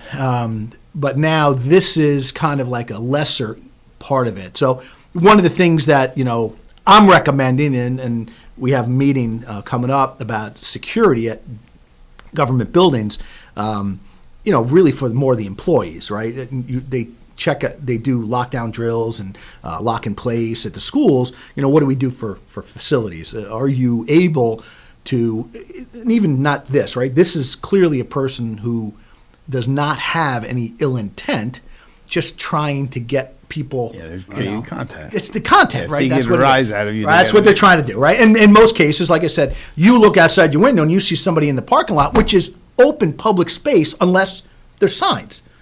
Employee parking only, public not allowed, but the guy's on the sidewalk now, and that's what he did. He saw the sign, employee parking only, and then he went in there and he's looking at the cars, and the mayor of this place comes out and he looks and, can I help you? And he goes, no. And the mayor's like, okay, what are you doing? He goes, well, who are you? And he says, I'm the mayor. And he goes, Mayor what? He says, Mayor John. And hey, nice to meet you, Mayor John. Thanks for coming out. And again, trying to get their eyes. He goes, I really don't feel comfortable with you video, recording our employees. He's like, okay, well, it's public space. I'm allowed to do it. Well, we'll see what the cops say. And the guy's like, no, okay, call the cops. Knows within his rights, right? Yeah. The cops show up, and they look, and they go, hey, how you doing? He's good. He goes, can I help you? And again, the whole conversation, all you're laughing. You're like, the cops are doing what they're supposed to do. He's, what's your name? I don't have to tell you. Okay, but I'd like to know who you're talking to. All right, the cops are doing the same thing, de-escalate the whole. Guy goes, yeah, okay. He's been down that street so many times. He knows, but it is unsettling. People don't like it, right? You get to the window, and there's the guy filling out the request, and he's handing it to the clerk, and the clerk's looking, and I really don't want to be on camera. Okay, well, you're a public employee. And But it was in my office. I mean, I don't, for a FOIL request, they have to give their name. Okay. And in my office, I don't. Do you check ID? For FOIL request, yes. Oh, you do? Okay. Is that your policy? Because as long as it's policy, you're good. Yeah, you can't just do it. You just can't do it and say, I need a name. Guy goes, yeah. But my unwritten policy in the office, and I stick to it, if someone comes in to file just a general complaint and they don't leave their name, I'll let them fill the complaint form out, and then I crumple it up and it goes in garbage. All right. Because I would not honor an anonymous complaint in my office. See, that used to be the policy in Kingston. Now we take anonymous complaints. Law enforcement really is the one that kind of changed all this, right? So before the complaint of the complaint process was that I have to come down to headquarters to file a complaint against an officer, right? The officer appears rude during a traffic stop. The person didn't like it. I want to come down. The person gets down to the lobby window, and it's the cop they want to complain about, sitting there. Yeah, can I help you? Now there's this, or even if it's a sergeant, right? And the cop walks behind the sergeant. I was like, I want to complain against that guy right there. So the body cam, certainly transparency and accountability is one thing. But so our police commission, Civilian Police Commission, said, well, listen, if it's an anonymous complaint, we still have an obligation to look into it. So no different than an anonymous tip. Hey, listen, I got a guy on the street dealing drugs. You guys need to check it out. How is that any different than, I think Tinty's dirty, you better check him out, right? So anonymous, I guess if it's a legal matter, we'll take anonymous complaint. Okay. But I mean, if a guy comes in and complain about his neighbor's backyard. Oh, yeah, I see. That's what I mean. I won't, if you're going to complain about your neighbor, put your name behind it. But no, I'll take, if it's obviously a legal situation, yes, we will take anonymous. There's a difference there, yeah. So if this guy comes in, has an interaction with the cops in some of these videos, the cops are, less than professional in some cases. And, in one case, the guy grabbed them. He says, no, we're out. Come on, let's go. And he's like, you're touching me? You have no right to touch me. I'm not under arrest. So he goes right to the town. I want to file a formal complaint against this police officer. And, at the time, I think city manager was like, okay, but, really, he's trying to diffuse it, right? You can see he's doing a good job of it, but the guy goes, yeah, I understand. All right, could you give me the complaint form, please? And every cop that shows up, he's always asking name and badge number. And some cops are like, Tinty, 124. And other cops are, right, it's right here. You want to see it? Right there it is. There's that issue, right? And so I think it's important at least to cover with employees that might happen, or at least review the policies. I'm not telling you guys what to do. I'm just saying that this has affected Kingston, and to review policy, to be able to say, none of your employees can stop someone from recording within the public space that they occupy, the sidewalk, town hall, village hall, city hall, if it's public space, unless there's signs posted, right? No recording beyond this point, right? Because if you say, the common theme is, do you have official business here? I do. Okay, what department are you looking for? I'm not really sure I need to share that with you. When I get there, I'll let you know, right? But there's nothing preventing him from going into the bathrooms, going into the area, right? The bathrooms are one thing, clearly, because there's privacy concerns with it, but, that video content that he has is, he goes up to the display window, the history of city, and he's looking at it. Oh, look at that, and so it's interesting the take on that. And I haven't seen anything yet where they do it against members of the public. Like, people that conduct themselves that are citizens, residents. He doesn't interact with anybody. It's when they approach him. The one girl on the video clearly had an issue with being on the recording, on the camera phone, and approached him and said, I don't want you recording me. He's like, okay, just turn that thing off. And he's like, I didn't approach you. I'm not taping you. I don't, calm down. This is ridiculous. And she starts losing her mind. And now somebody behind the desk calls the cops. The cops show up, and the cops are like, ma'am, you're in public. You have no right to expectation of privacy in public. Nothing at all. Like, the obligation, so the concern obviously is now you have papers scattered on your desk, and the guy's at the counter like this, and now you've got tax records of somebody on there. Well, that's not his obligation to keep that video hidden. It's your obligation to keep that paperwork secure, right? So just little things like that. And, I can see, listen, I'll be the first one to tell you, it's uncomfortable, right? When you get there and you're like, what do you got going on up there? Like, there's somebody walking around with a camera and a backpack. Like, that's not right? So, but they never cross the line. Never cross the line. Situation. And then I'm thinking about it in the context of we all are obligated to train in workplace violence, sexual harassment, all of it. Yeah. That just different, right? Yeah. Never had it happen. So it's funny because at one point, my wife's up there. She's a city clerk. I get the text. I'm at my desk. She sends send an officer. That was the text I got. Send an officer. So I'm like, I called down. I said, listen, I don't know what they got at City Hall. The panic alarm's not going off. Got a text from her. Send the officer. Send the officer. I hear the car get dispatched up there. So I'm like, and she guys getting agitated. I'm like, agitated? So I go up there. I get there at the same time the officer does. We walk in. Body cam is rolling. And it took me a little while as I'm talking to this guy to realize, I know what he's about. I understand now, right? Harmless, respectful. When I got there, clearly he was respectful. I guess before that, he got agitated because people kept saying, well, what are you doing here? What are you doing here? He's like, I'm here. I'm allowed to be here, But, it's interesting to see the ones that have been doing it for a while. They never break stride. Like they are, people are starting to scream at them and they're like, sir, calm down. I'm not doing anything wrong. This is not illegal behavior. There's no need to call the police, but if you feel comfortable, do it. And you're like, dang, look at this guy go. All right. But guy walks into the police lobby and starts doing this, right? And again, I don't know everybody's situation as far as how it looks, but just imagine somebody coming in to the village hall. How far can they get before they get to a locked door? Is it a hallway? Can they get, is your door open? Because if your door's open, the guy's at the door going, are you the mayor? I see the sign says the mayor. I'm all the way in the back, so I'm good. But is there anything preventing them from getting there? Yeah. Yeah, there is. Village hall there is. Okay, yes. Perfect. We just have a foyer, basically, a public foyer. That's all we have. Perfect. Yeah. There's jurisdictions where the one guy was, the entire building was like 3 floors. And he finally got to the door at the top. The door's open. There's a security guard there. But security guard and he went through the magnetometer. He did everything he's supposed to. Clearly, there's no issues with it. And he got there, and he's like, oh, this is the mayor's office. He kind of poked his head in. He goes, are you the mayor? He goes, I am. Can I help you? Nope, thank you. And the mayor's like, hey, whoa, where are you going? What are you doing? And that created, and then the cops show up, and, the cops, most of them, and I'll say most of them, recognize that it's protected speech, right? This he claims it under freedom of press. He's an independent journalist, and that's what these guys do, right? These auditors. But it's interesting if you've never had it happen and you're not aware of it and your employees aren't aware, you'll get the call.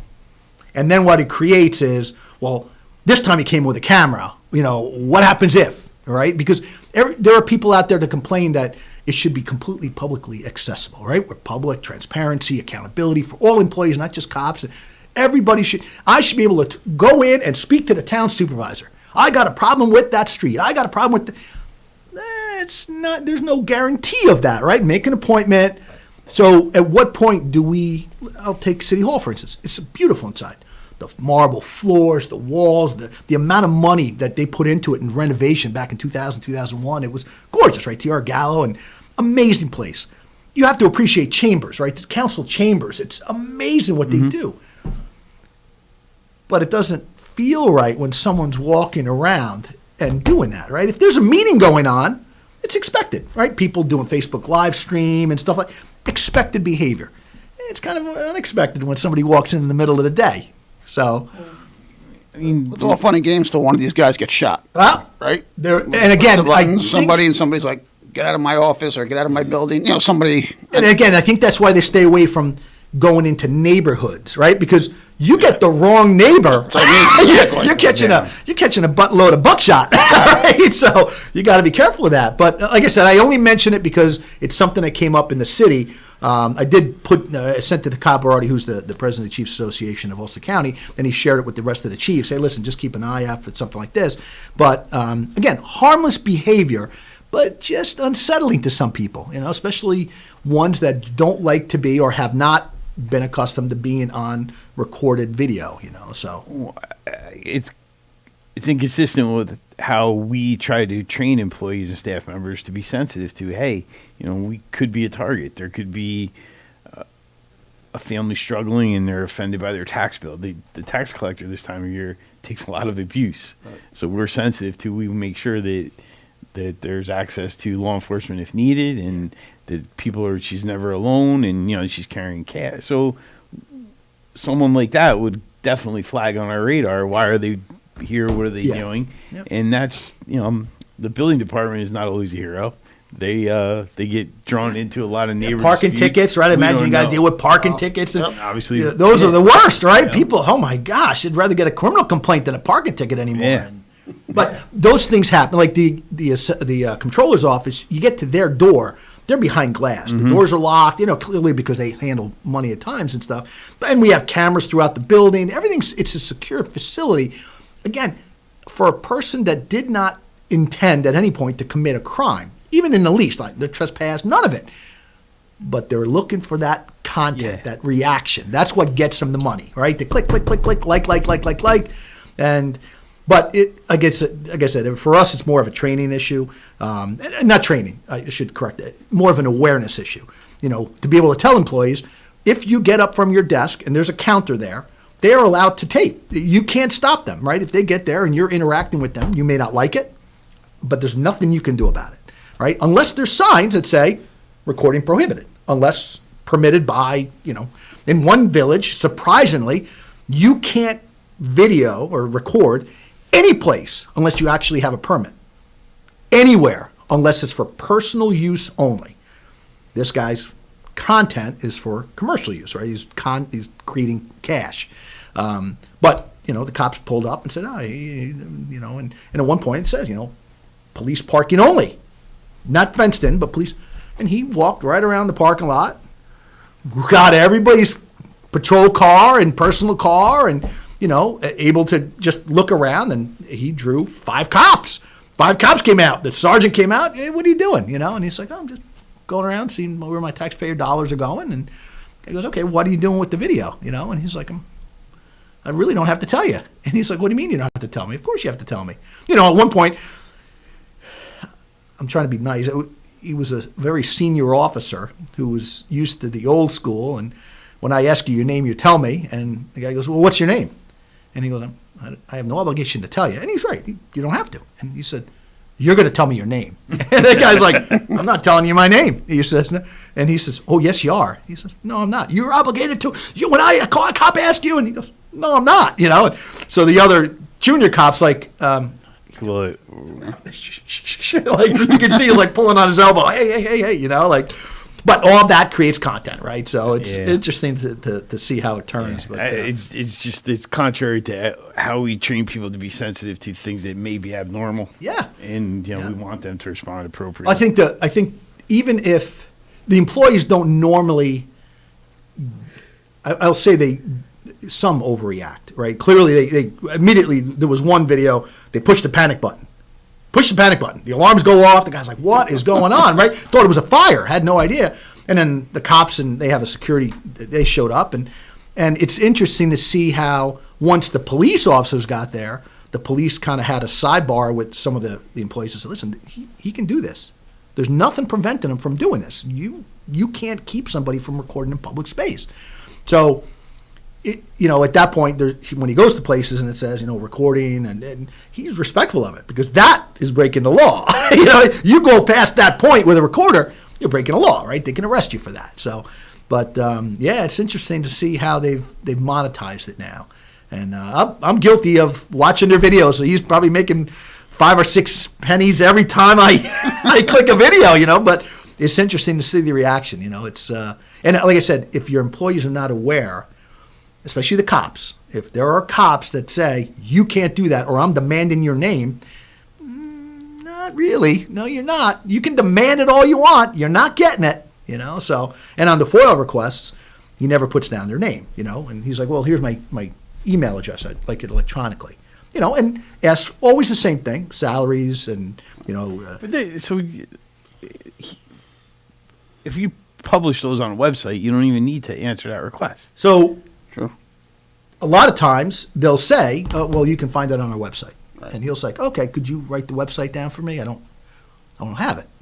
And so most, Yeah, then you just do it. Okay, it's Kingston dash, but in some cases, if he'll say, okay, well, I don't have access to a computer.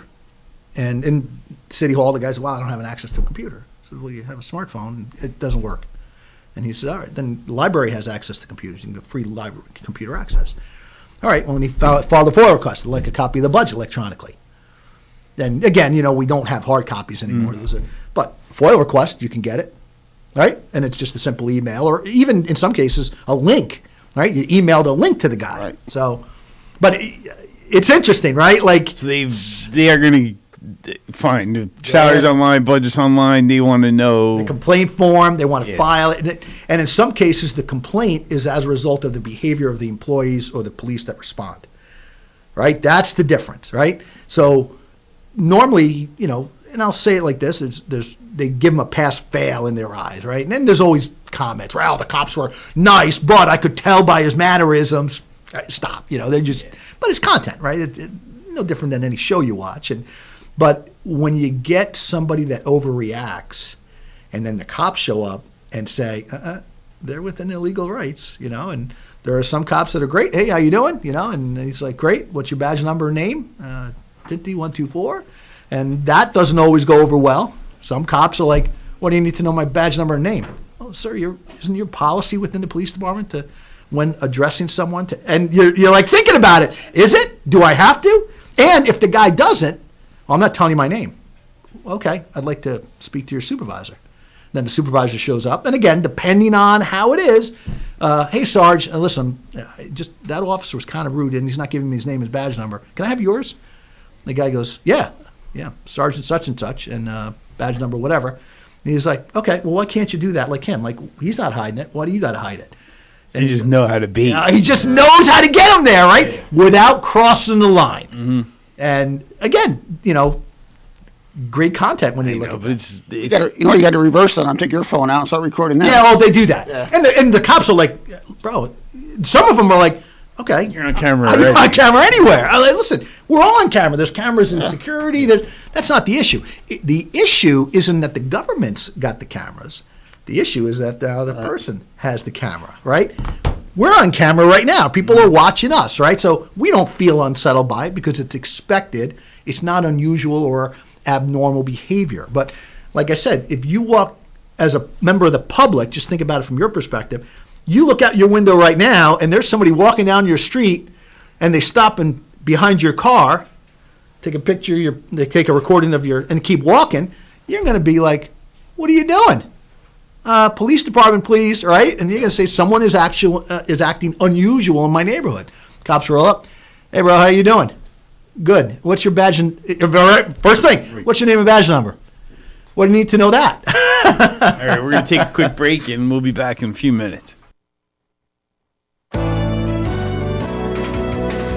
You're listening to Kingston Community Radio on WGHQ Kingston. On your radio at 920 AM and 92.5 FM, and also online at mykcr.org.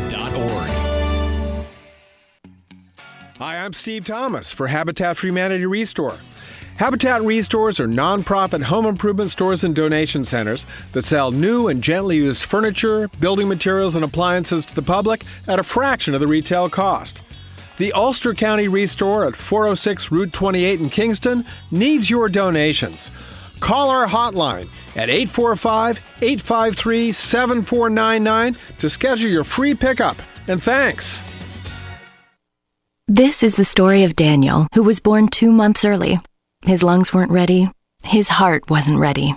His parents could only hope that one day he would leave the hospital healthy, and they would all live happily ever after.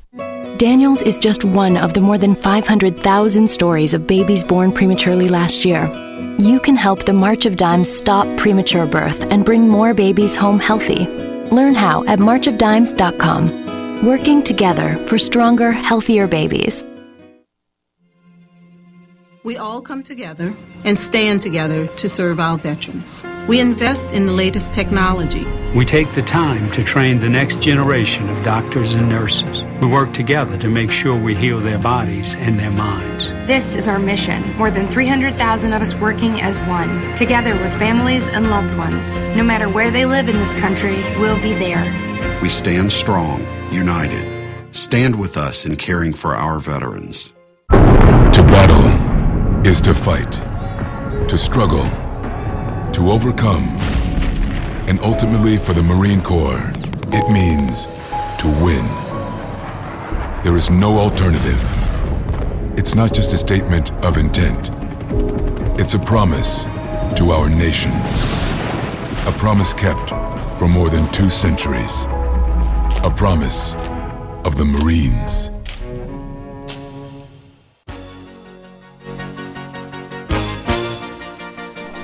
Hi, my name is Jackie Levezzo. I'm from Lake Katrine, and I support the Kingston Community Radio because it is an invaluable resource to the community and its residents. This portion of Kingston Community Radio is brought to you by Ulster Savings Bank. Visit their newest branch, conveniently located at the Ulster Commons Plaza in Lake Katrine. Experience the difference that local community banking offers with the convenience of another great location, easy access, plenty of parking, and a 24-hour ATM. Ulster Savings Bank, invested in community, invested in you. Member FDIC. They get Okay, we're back.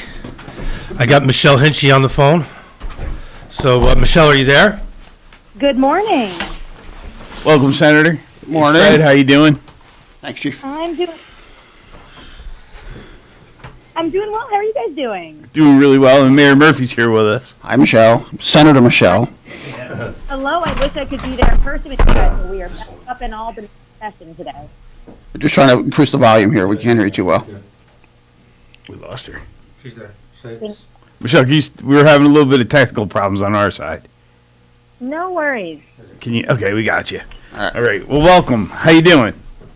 I'm doing well. Up in Albany today for session. We started session officially really last 2 weeks ago with the State of the State, but our first full week last week. Now we're back here for a couple days this week. How are you guys doing? Doing really well. And you had a pretty amazing year. Yes. And much to celebrate. The governor signed a bunch of legislation that you were a significant part of recently. What was the count? Absolutely. 31? Was it, let's see, we have the numbers here. 30 of your bills, making you the most active freshman senator of 2021. That's impressive.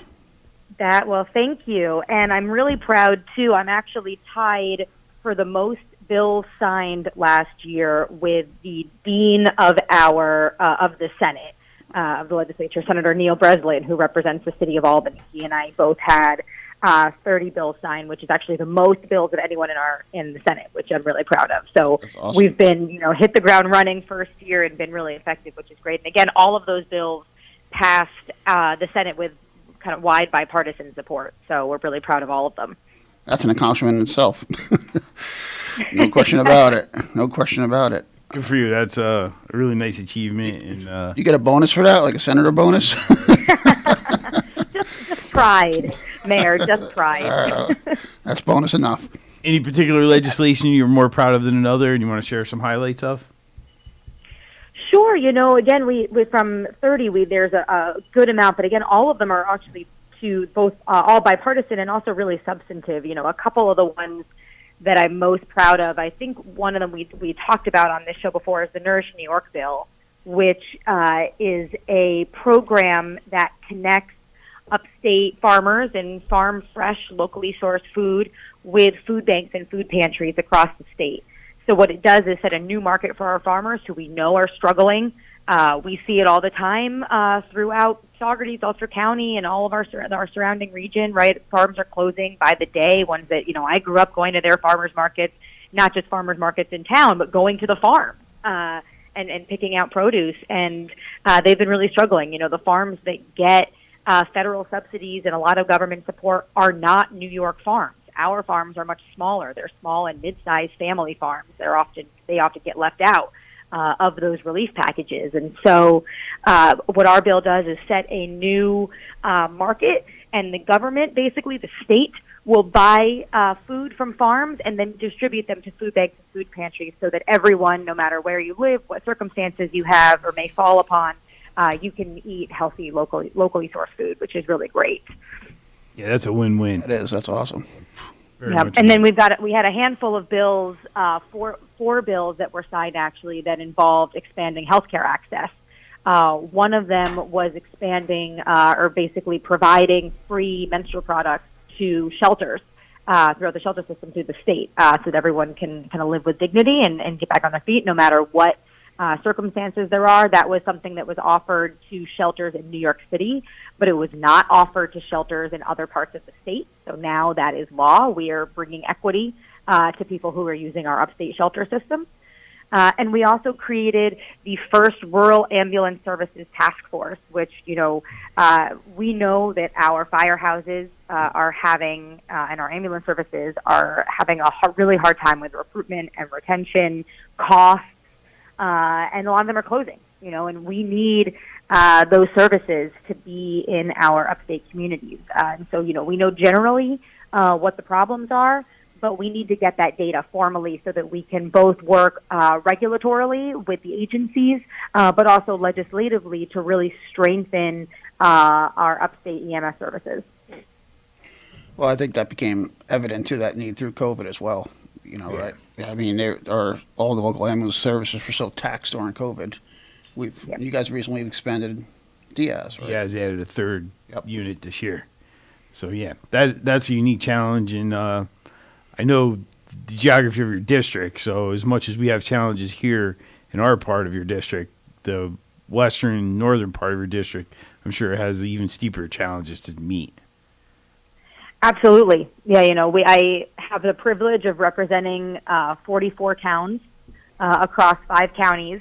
So we have a lot of the challenges are the same, but a lot of them strike areas more than others. But what we see consistently across the board throughout Ulster County, throughout Greene County, Albany, Schenectady, Montgomery, is really our emergency services and our ambulance services, although, Saugerties has done such a great job with Diaz, but, Mayor, I believe it was you, you're right, COVID really taxed and showed how fragile a lot of our first responding systems are, right? Because so many calls, more people have moved into our communities, which are then using these services more than they were previously. And I think what we're seeing is people have moved here permanently because they know how now beautiful and wonderful and amazing and special our communities here are.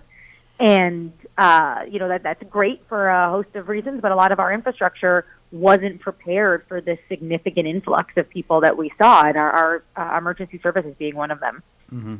Yeah, there's definitely clear evidence of the strain that they've experienced and the rise in demand for service. It's just, it created challenges for those organizations. Plus, those organizations were challenged by COVID as well. Right. It was I'm reviewing in my mind almost every fire district at one point or another had fairly substantial COVID outbreaks. The ambulance itself had, COVID outbreaks, so they were challenged by it as well. What a crazy couple of years it's been. Oh, my God. Trying to preserve these essential services. They weren't immune to any of the impacts. So, when they ran into staff shortages and all those challenges, just like all the other organizations, and they had to find a way to maintain that service and muddle through. It was a lot of interesting work. And I hope in general people gained a greater appreciation for these services as well. I think a lot of us always took it for granted. you know, it's always been there. It's always been there, and I think COVID obviously has taxed all these services to the max, and you know, a lot of people have come to realize how valuable they are, and I think that's probably a good, you know, why these. That's a good thing. Right, that's why these, you know, it's good that these bills are being supported going forward. I mean, hopefully, what we experienced the last 2 years is the worst case scenario for these services. Right. You know. Yeah, I hope you're right. Hope. You know, hopefully it's going to get better for them. And but yeah, I mean, you know, we saw just like you said in our community what our services did, and I mean, you know, fortunately we have a lot of great people in our community that help support these services financially, and you know, like I said, we always seem to do it right. You know, but you know, you could just see it on their faces when you'd run into them. I mean, during these past 2 years, just how taxed these workers were. I remember during the early part of the first wave, especially, you know, there was a big unknown about what COVID looked like and how successful we could protect ourselves. And those first responders were just going in. Yeah. You know, and in Saugerties, when the ambulance is unavailable, the third out call at the time was handled by the local fire departments. Yep. Those folks were volunteering and going into dangerous situations which we didn't know a whole lot about to make sure the community was served. So I applaud what they did. It was you know, it was an honor to work with them. Absolutely. That was a good effort on your part as well, Michelle, trying to acknowledge that and make sure they get the resources that will continue to make them successful. Well, thank you. Yeah, it's incredibly important for all the reasons you said. And, you know, we know, especially in our firehouses and others, you know, the strains that they've been under for years, you know, and kind of declining membership in many places, and, you know, just the extreme challenges with trainings and restrictions and so many things that, you know, we have to think about how we can do this better. Because I remember, you know, when I was in high school at Saugerties, you know, many of my friends were part of the volunteer fire service. Mm-hmm. You know, that was just kind of what you did in your family. And I know I talk to people now, and I think that's, especially for the younger generations, has declined a bit. It's mostly, you know, a lot of demand on time. You know, so how do we make it easier? How do we make it more enticing to do that and to join our fire services to really protect the community, because we need it. Yeah. There's a cultural component of folks joining that is kind of expiring in a bad way, and you see it across the fire districts and Saugerties. You know, we're grateful for the members we have, but I think pretty much every district could use new members. So, you know, if folks are looking for a way to enjoy volunteering in their community, that's a great way to do it. They're all pretty unique organizations, and the membership are high quality folks for the most part. So if you're looking for a way to volunteer, that's a great way to do it. That's a great PSA. Yeah, we did a little PSA this morning. We've had a little uptick in the village. You know, it did go through a period where we had, you know, not many new young kids, but now we have the junior program, and that seemed to help us a little bit. Yeah, you know, we have some of these guys that start off as junior members at 14, 15, and 16, and, you know, now they're turning 18, and so it seems like we're coming back a little bit. I don't want to, you know, because I actually remember from the last fire we just had, I remember seeing a lot of the young kids there that day. There was a lot of young folks there. And that was good. I mean, across all fire departments, not just Saugerties, you know, Cedar Grove, Glasgow. It was good to see some young kids out there. And like you said, it's, you know, the older guys are getting older, you know, and it's the culture is not there, like Michelle was saying back when we were in school. Well, obviously we were in school a while ago than her, but, you know, the culture is not there to join the fire department as a teenager like it used to be, you know, and so, you know. Well, that's, you know, and that's what we're looking at, too, at the state level, of how can we make that easier for people, right? Because we know, again, time is limited, and there's a lot of demand, especially on our volunteer houses, for time. And so how can we be helpful at a state level to, you know, relieve some of that where we can, make it easier, make training more accessible, provide other opportunities for training as opposed to some of the stringent pieces that are there now of only certain days and weeks of the year. You know, how can we make this more flexible so that more people have the ability to do it? Because a lot of people want to, you know, but they just struggle with, if there's only one weekend you can do a training course and you can't go that weekend, you know, then you're out. So how can we be more thoughtful at a state level so that more people have the opportunity to join? What about, I mean, one of the thoughts ever come up to intertwine it into the education system, make it an opportunity for kids that are in high school to, get credit towards, If you took firefighter 1, give them credit for it. Right. I mean, somehow tie it into education, and that way they're fulfilling the requirements for high school as well as wanting to be a volunteer, I don't know. It's a stretch, obviously, but I'm just trying to think of a way to entice the teenagers, especially the ones who, maybe after high school aren't going to go into college and they're going to get a job locally and, some kind of incentive that way. Those ties are always really important. Mm-hmm. Providing people those pathways in early education is great. Yep. Yeah, I mean, there's no reason, we have a lot of, Boys and Girls Club as well. It has, I know Dan's got a lot of programs going, for kids working in the hospitality. Mm-hmm. And, they're doing a really nice job in Kingston with that. Doing a great job. Yeah, they are. Absolutely. Well, Dan kills it. He's my friend, but I'm going to, give him props anyways, So. He deserves it. Yes, he they have does. some great partnerships, with Joe B's and others, and the cooking partnerships. They do a lot of really great stuff there. They really do. It's exciting to see. Yeah, and just you got to applaud the creativity to come up with those opportunities for those young folks to, test the water. I think it's pretty impressive. Yeah. We were really proud. We gave them a funding grant as part of a gun violence prevention. We got some money for gun violence prevention, and we targeted the Boys and Girls Club to be able to expand their programs and be open on Fridays and Saturdays, which they weren't able to do consistently, which they'll be able to do now, which is really exciting, which means they can bring their programs and their services to even more people on some of the nights that they really need it.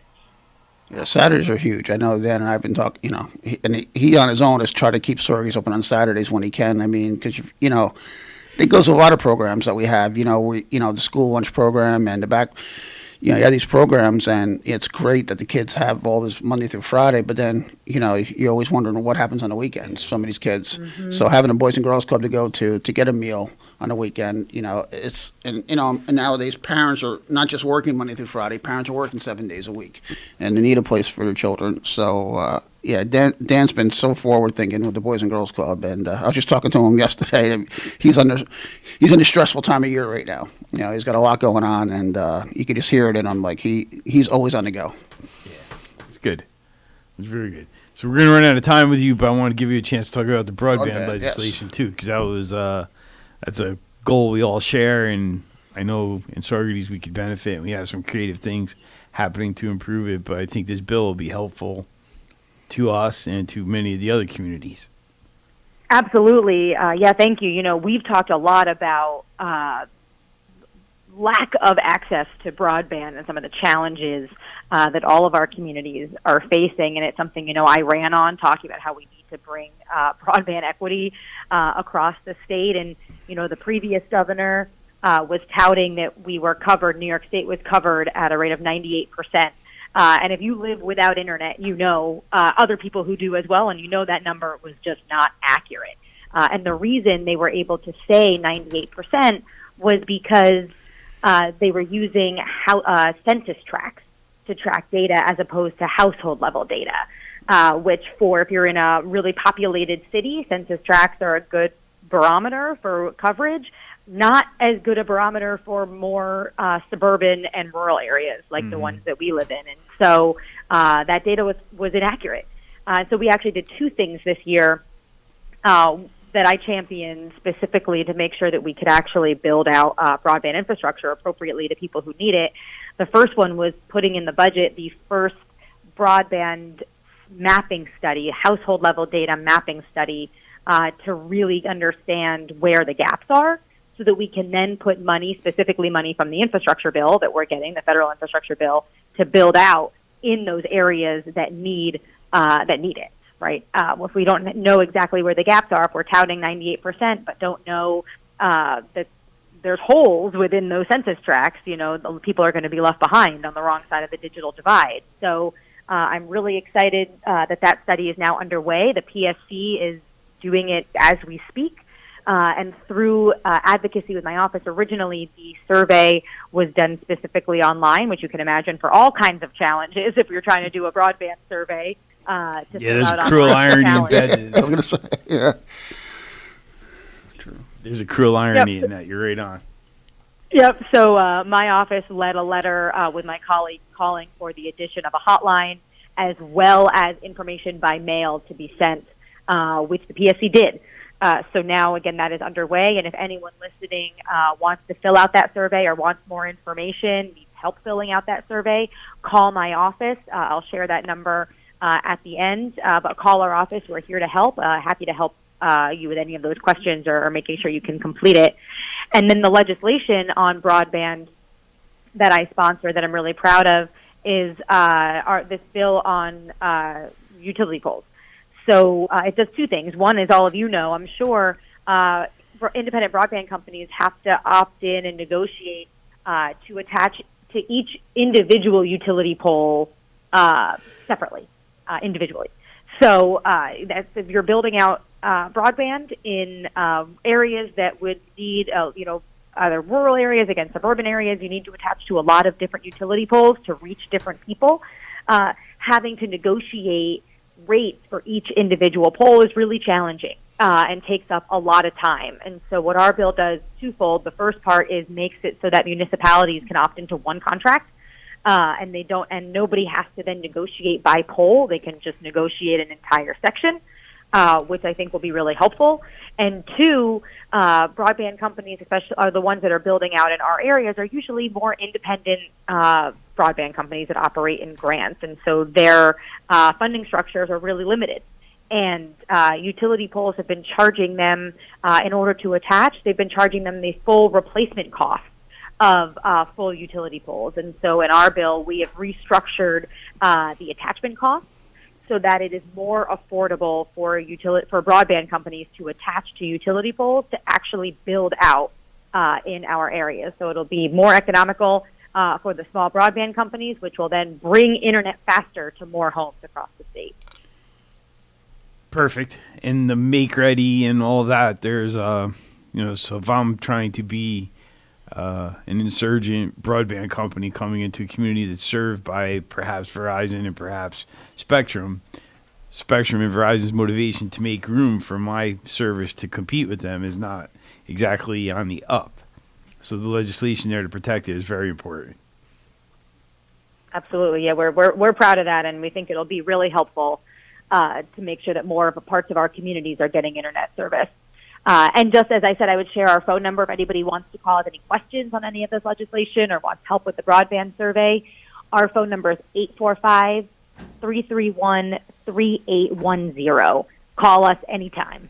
I imagine it's important for folks to participate in the survey so we get as accurate a picture of the data as we can, correct? Absolutely. If you don't have internet service, if you don't have reliable internet service, if you're having issues with the cost of internet services or fees, call, because we're collecting and the PSC is collecting all of that data. And the more people who participate, the more accurate information we'll have to make sure that communities like Saugerties are represented in that survey. Perfect. So we do have an exciting project that's going to land in one part of the village, and that might be a fiber to the home project. It's part of a collaboration between the town and a private developer, and hopefully that's going to be successful. That's exciting. Yeah, I can't remember the name of the company, but it's the Pesh family. Okay. They have the fiber company, and they have an investor willing to do a trial, and it's going to be market in Elm. Oh, really? Yeah. Yeah. When are you going to fill me in on this? I just did. Okay, thanks. I just did. But I feel like if that is a successful model, it'll be pretty clear, and that'll prove the case for an expansion of fiber to home throughout the community. Yep. And That's great. There's rural parts of Saugerties that don't have really any connection to service at all. So if we can create a good economic model in the dense parts of our community, we could leverage that and hopefully find subsidy to create that for those rural areas as well. That's great. Yeah. So pretty exciting. That's great. Yeah. I do want to say one thing before.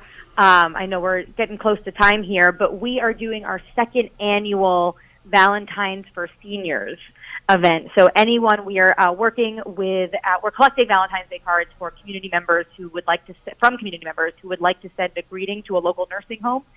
We participated with a few nursing homes in Saugerties last time. They were so well received. The cards were so beautiful. So if anybody wants to participate, we are partnering with schools as well. So if anyone listening is a teacher or has any kids or grandkids in the school system, bring this to the teachers. We've shared this with all the superintendents, but we're collecting Valentine's Day cards. You can also just do them at home if you want, and then drop them off at our Kingston office, which is 721 Broadway, Suite 150. But we're collecting them, and we will be handing them out to nursing homes across our district, but across Ulster County. So who's eligible to participate in that? Anyone. We've been, this last year was a partnership that we did with our school system, and kids were creating Valentines that we then picked up and distributed to nursing homes, again, across our district, but many in Saugerties. But if anyone wants to participate in creating Valentine's Day cards, they can bring them to our office in Kingston. Oh, wow. And cool. we'll distribute them. Very cool. I did read about that last night. It was interesting. It was very cool. Nice. I didn't. Yeah, it was really well received. And, of course, think about this time last year. We were right in the middle of COVID, too, and kind of the winter surge. And so a lot of people, those in our nursing homes, weren't able to see their families or their grandkids, nieces and nephews. And so this was a really great thing. It brought a lot of joy and kind of happiness in kind of a dark time. And so we're going to do it again, make sure that people live in those who aren't able to see their families or maybe aren't able to be home can still get some Valentine's Day love. Very cool. Somehow I wasn't aware of that. I apologize, but I wasn't until last night, so I'm okay. glad you brought it up. Yep. Yeah, good. Well, participate now. We're collecting them, and we'll be distributing them, or if we need all of them brought to us by February 9th. It's a Wednesday, so that we can get them out on time. Okay, but so anytime until now to February 9th. I'm going to send it to my wife at her school and see if we get some kids in her school doing it. Yeah. Yeah, imagine. That'd be great. Yeah, if the young folks make those cards, they're going to be pretty special. You can make me one, Fred. I can make you one, man. Okay, thanks. I'll work on it. All right. It'll look like I was in kindergarten when I made it. So I appreciate that. But yeah, all the kids who participated last time, they were really great. The cards were beautiful, and again, they were really well received. So we're excited to do this program again. Awesome. Yeah, that's exciting. Very exciting.